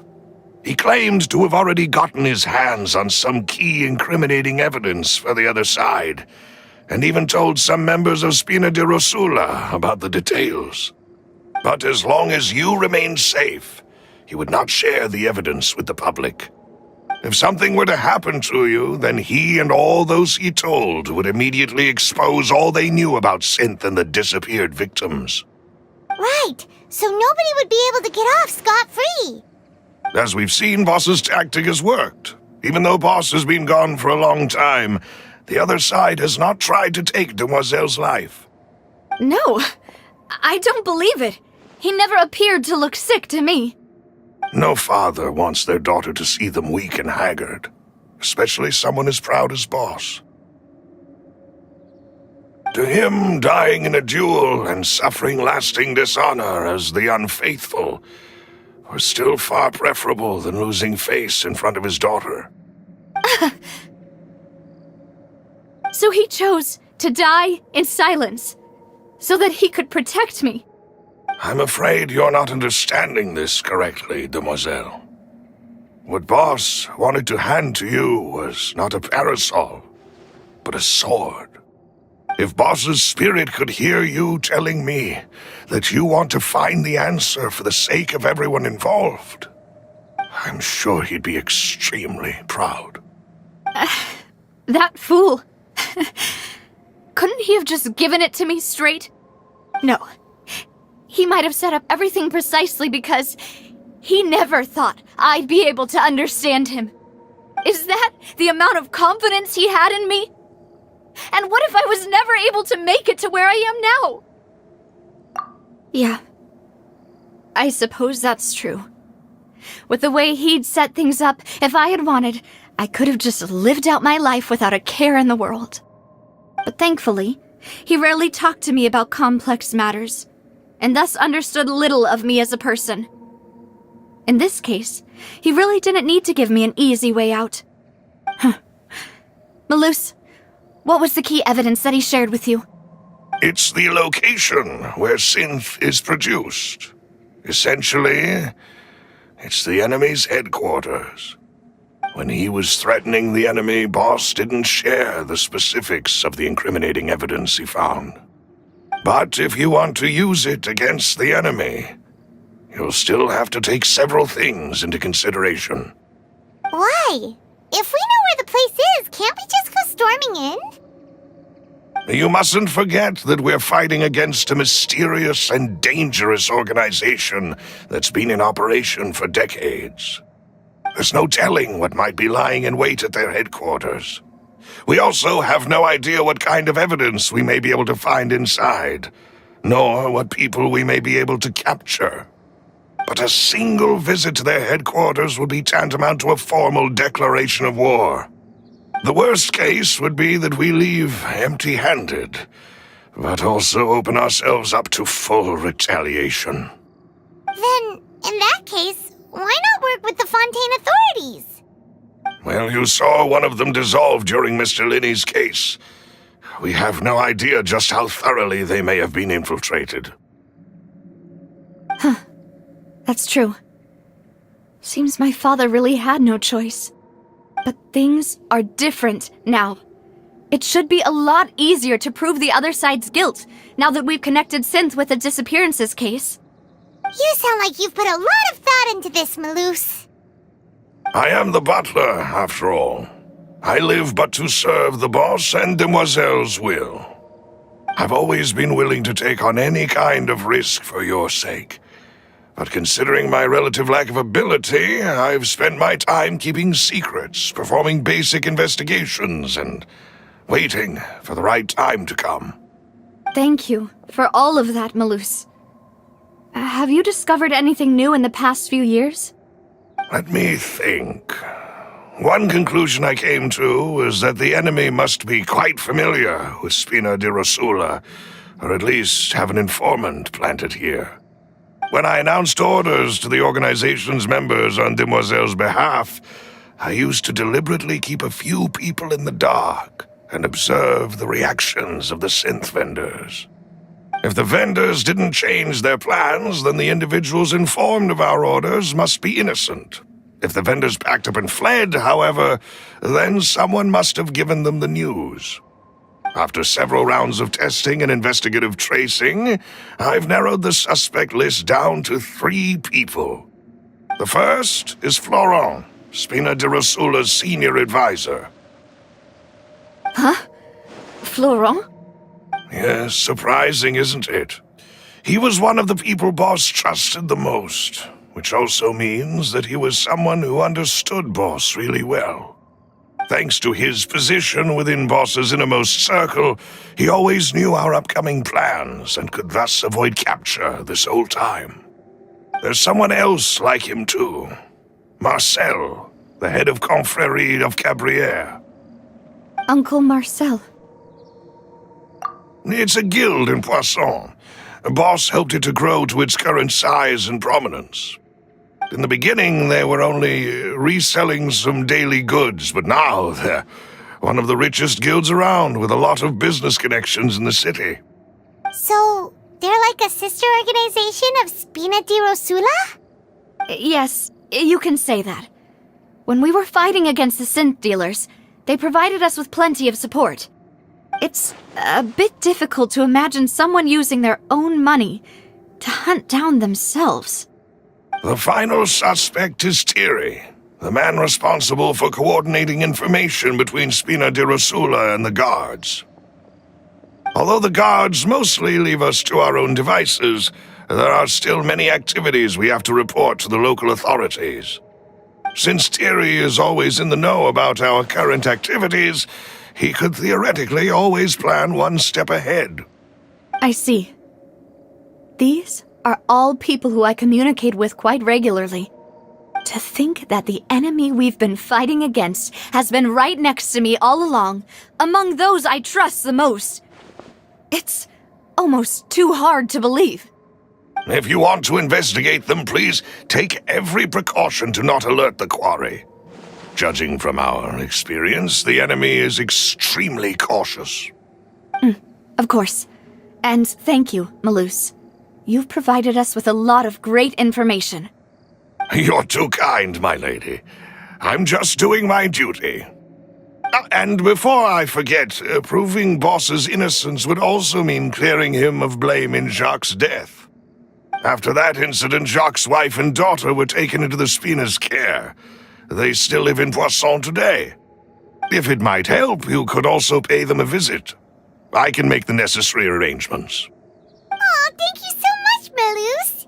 You really are the best. A new case awaits, my dear partner. I hope we can work together to uncover the truth and end this case once and for all. It is settled, then. Please excuse me, and enjoy your conversation at your leisure. Thank you for arranging everything for us, Malus. Excuse me, miss. Do you need anything from us? Oh. Hey, Navia's all quiet. This isn't like her at all. I'm sorry that I only came to visit after all this time. After what happened, I didn't know how I was supposed to face the two of you. Ah, if it's about that, there's no need to apologize. After my husband died, Spina di Rosula sent us a lot of mora and support. I understood your guilt and apology to be genuine. But aren't all of those things nothing compared to the loss of Jacques? I can understand the kind of pain that comes with losing a father so needlessly. You don't understand at all. I didn't know how to face you, because I didn't know what I could possibly bring as a consolation gift. I know only the full truth could bring closure to you. And to all of us. I'm sorry. I appreciate the sentiment, but you don't have to carry all that guilt. On the matter regarding my husband, my daughter and I have more or less found our answer already. Would you mind sharing it with me? I really can't believe that my father could ever bring himself to shoot Jacques. I always knew that my husband's money was earned through others' suffering. He told me countless times that if he could turn back the clock, he would never go into the synth business again. He had many regrets, and felt that he took the idea of providing for his family too literally. For the longest time, he thought Mora was everything. So when Mr. Callis came to him with a proposal, he accepted it almost immediately. He tried to be as careful as he could, but even so, he was still found out by the higher-ups. They found out about his betrayal?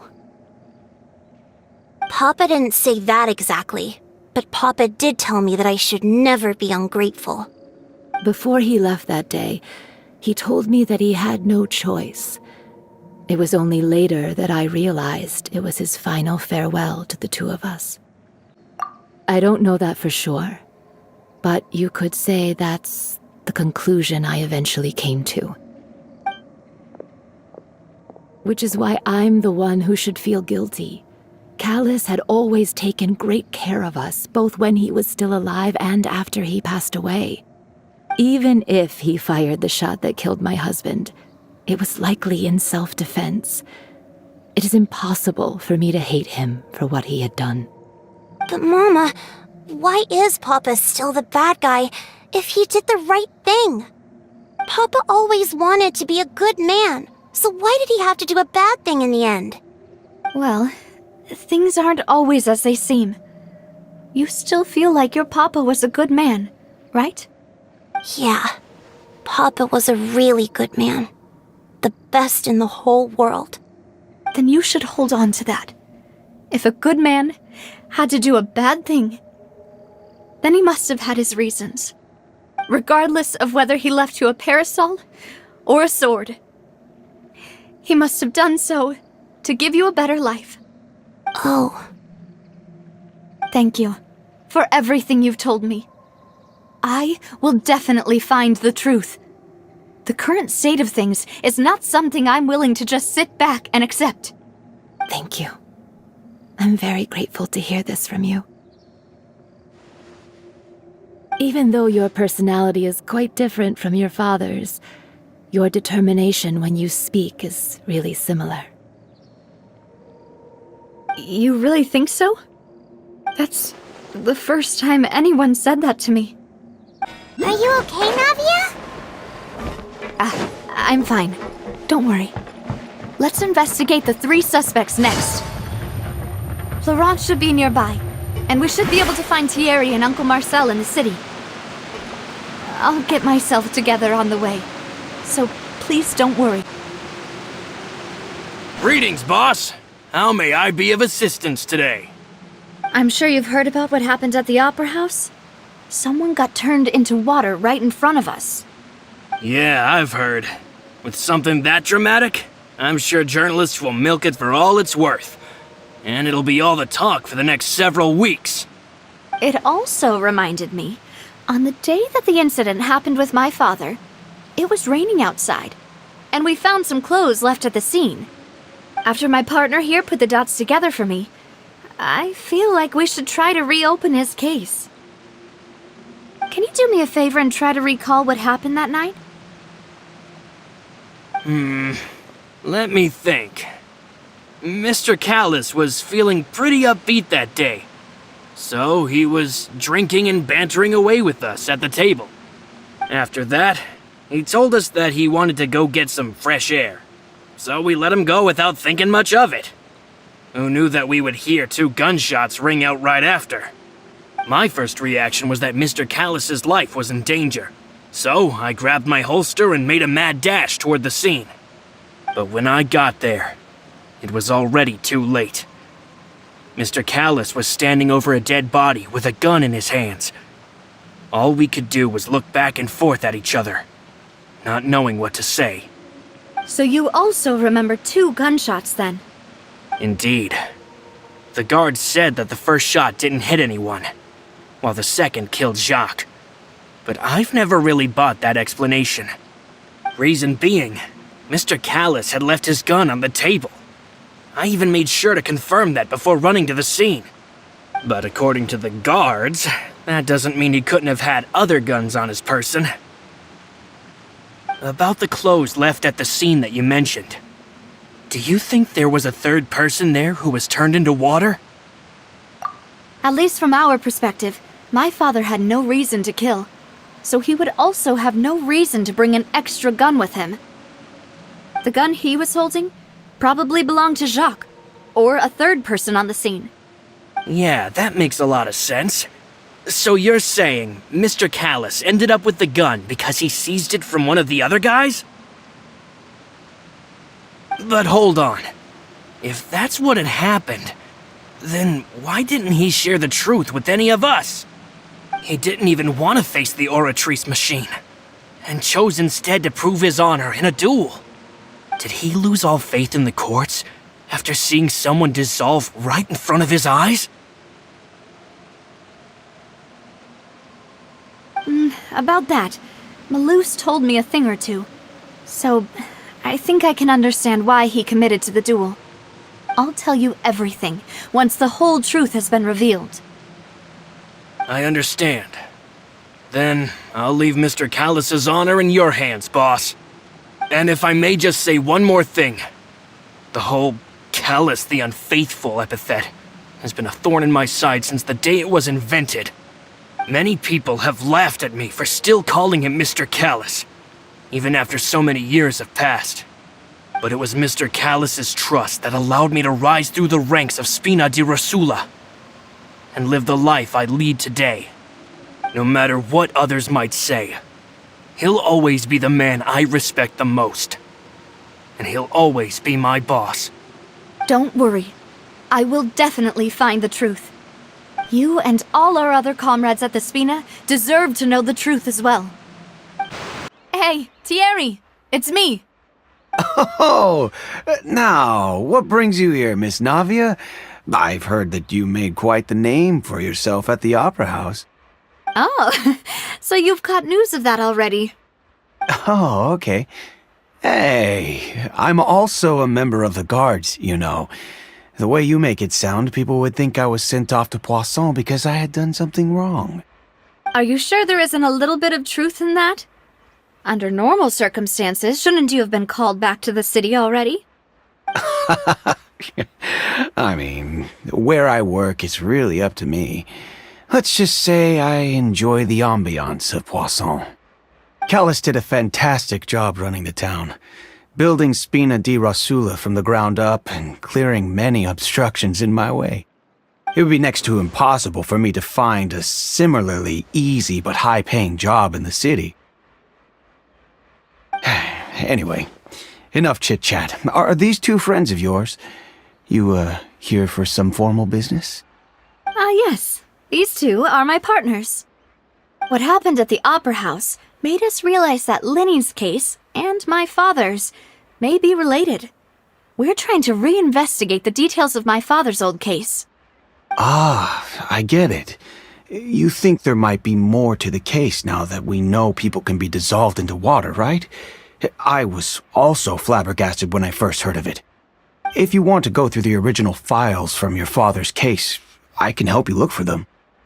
That'd be much appreciated. Thank you. Actually, I have another question. Do you have the authority to dispatch Gardamex? Of course. Without them, I couldn't possibly handle Poisson on my own. Why do you ask? We definitely can't use them to forcefully get more evidence for your father's case. Well, you see, just recently, we were attacked by a horde of unnumbered Gardamex in the city. So, if you hypothetically wanted to do something against me, all you would need to do was get rid of the mecha serial numbers and send them after me. Then you think too highly of my abilities. Dispatching mecha is very different from controlling them. If I had to make an analogy, when you order a dish, the chef will make it for you. You can ask the chef to cook, but not to massage your shoulders or carry your baggage. If you try to make unreasonable demands, the chef would just think you're out of your mind and ignore you completely. The same goes for me and my Gardamex. Removing a serial number is also not as easy as you might think. There are a lot of complex steps to it, and it's almost impossible to keep it a secret. So I can promise you, those mecha were definitely private units. They're certainly not cheap. So, whoever their owner is must be super rich, powerful, or both. Now that you mention it, though, being in the synth business would definitely be profitable enough to afford this. Oh, then you're officially in the clear, Thierry. Oh, well, thank you for the vote of confidence, Navia. Jokes aside, I'd like to wish you all the best with your investigation.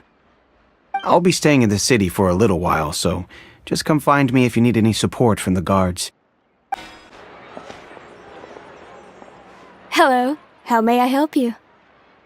I'm here to see Marcel. Could you please let him know? You can just say Navia's looking for him. Sure, I will let him know right away. Navia, hello. Sorry to keep you waiting. I'm not as young as I used to be, so my legs are giving out a bit. Oh, it's all right, Uncle Marcel. There's no need to stress. I just wanted to talk to you briefly about what happened in the opera house. I'm sure you saw everything too, right? Yes, I've never seen anything so strange. Oh, you were at the opera house too? That's right. I went there with Navia to see the magic show. Who knew it would turn into a whole murder mystery?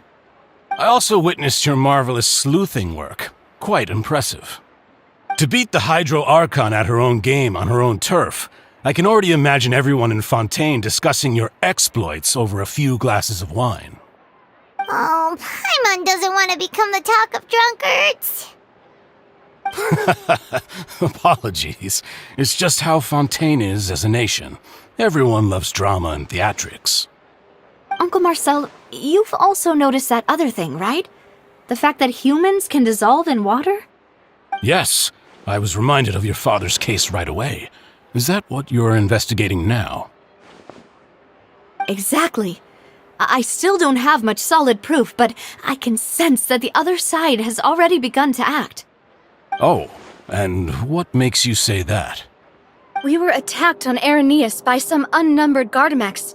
And there was also an attempt to get me to drink water from the primordial sea. If not for the vigilance of my partner, I probably wouldn't even be here talking to you right now. Oh, you're giving us too much credit. Wasn't it you who protected us? Alas, it seems things are heating up again. The peace that Callus sought so dearly will soon become a thing of the past. But rest assured, Navia, Poisson will always remain a safe haven for you. If you're scared, you can always return there. If anyone dares to lay their hands on you there, the Confrérie of Cabrières will use its funds to the last Mora to bring them to justice. Thank you, Uncle Marcel. But I don't intend to go into hiding. I'm going to strike while the iron's hot. Do you have any new thoughts on my father's case?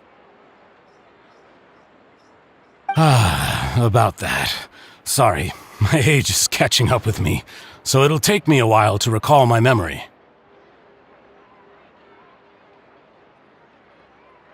The Confrérie was responsible for that banquet, so I was out and about the whole time making sure things were running smoothly. I didn't even have the time to drink with the guests. Then I heard the sound of a gunshot, and the rest was history. Oh, it's okay. No need to push yourself. We'll ask around some more, see if there are any valuable clues elsewhere. Sounds good. Just let me know if you ever need Mora. All my wealth comes from Callus's patronage and support. I'll spend however much it takes to clear his name.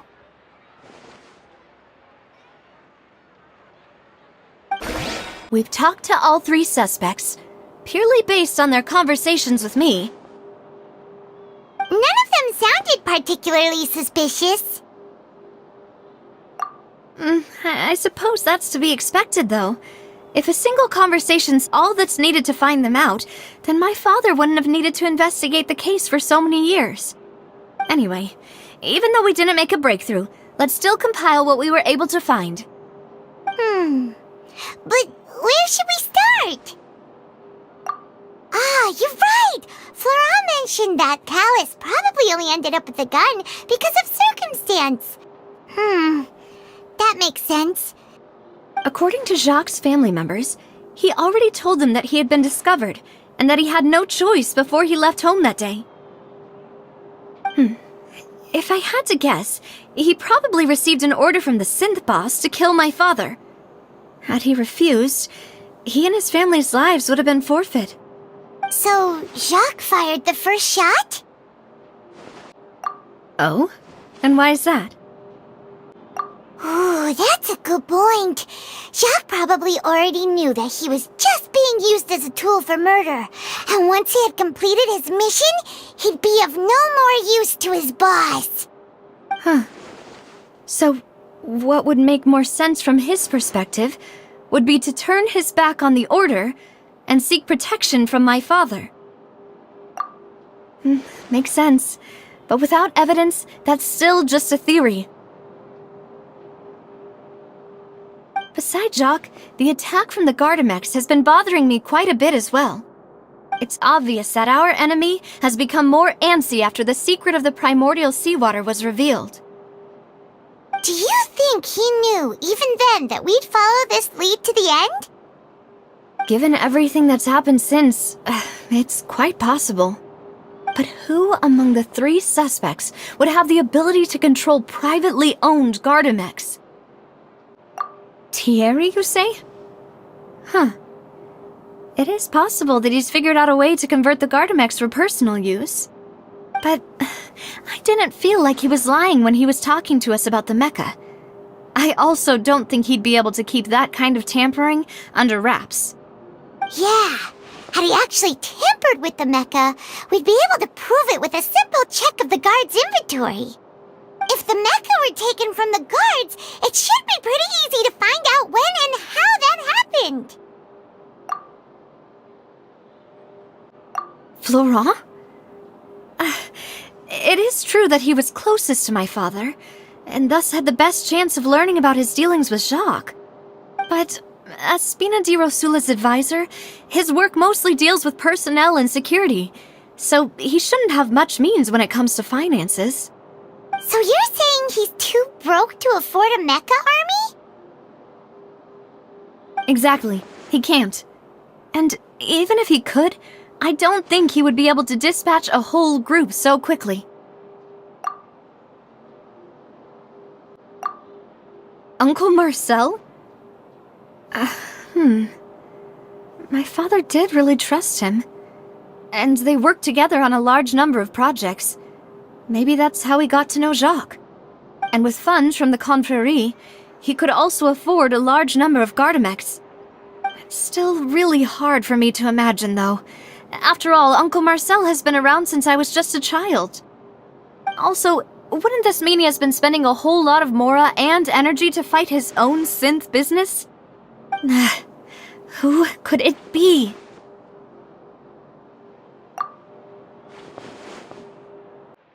You know, if you think everything through, Uncle Marcel is indeed the most suspicious of them all. Could we be missing other suspects? Malus didn't know about the people turning into water thing when he narrowed it down to these 3, did he? Malus has always been very reliable, and his judgment of others' trustworthiness has been fair and well considered. When he laid out his case for the 3, the rationale he gave me made a lot of sense as well.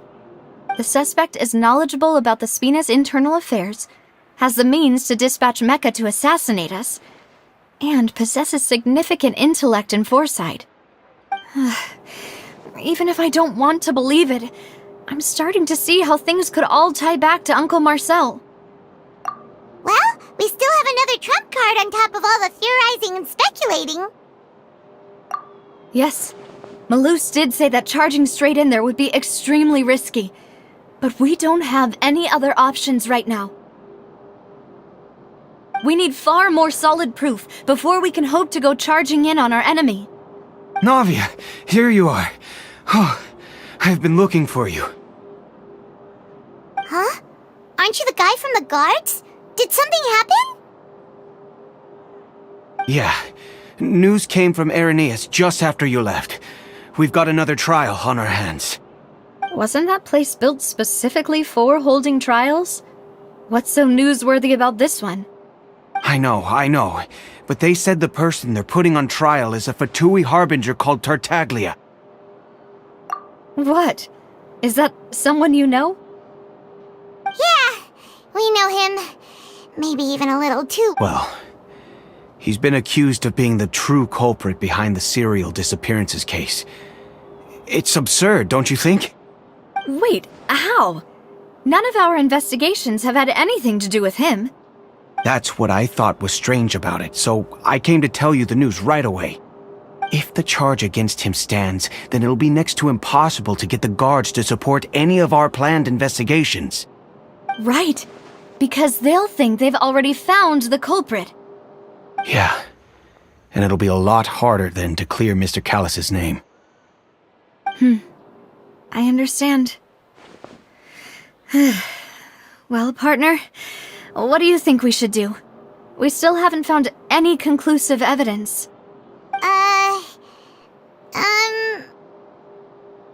Huh?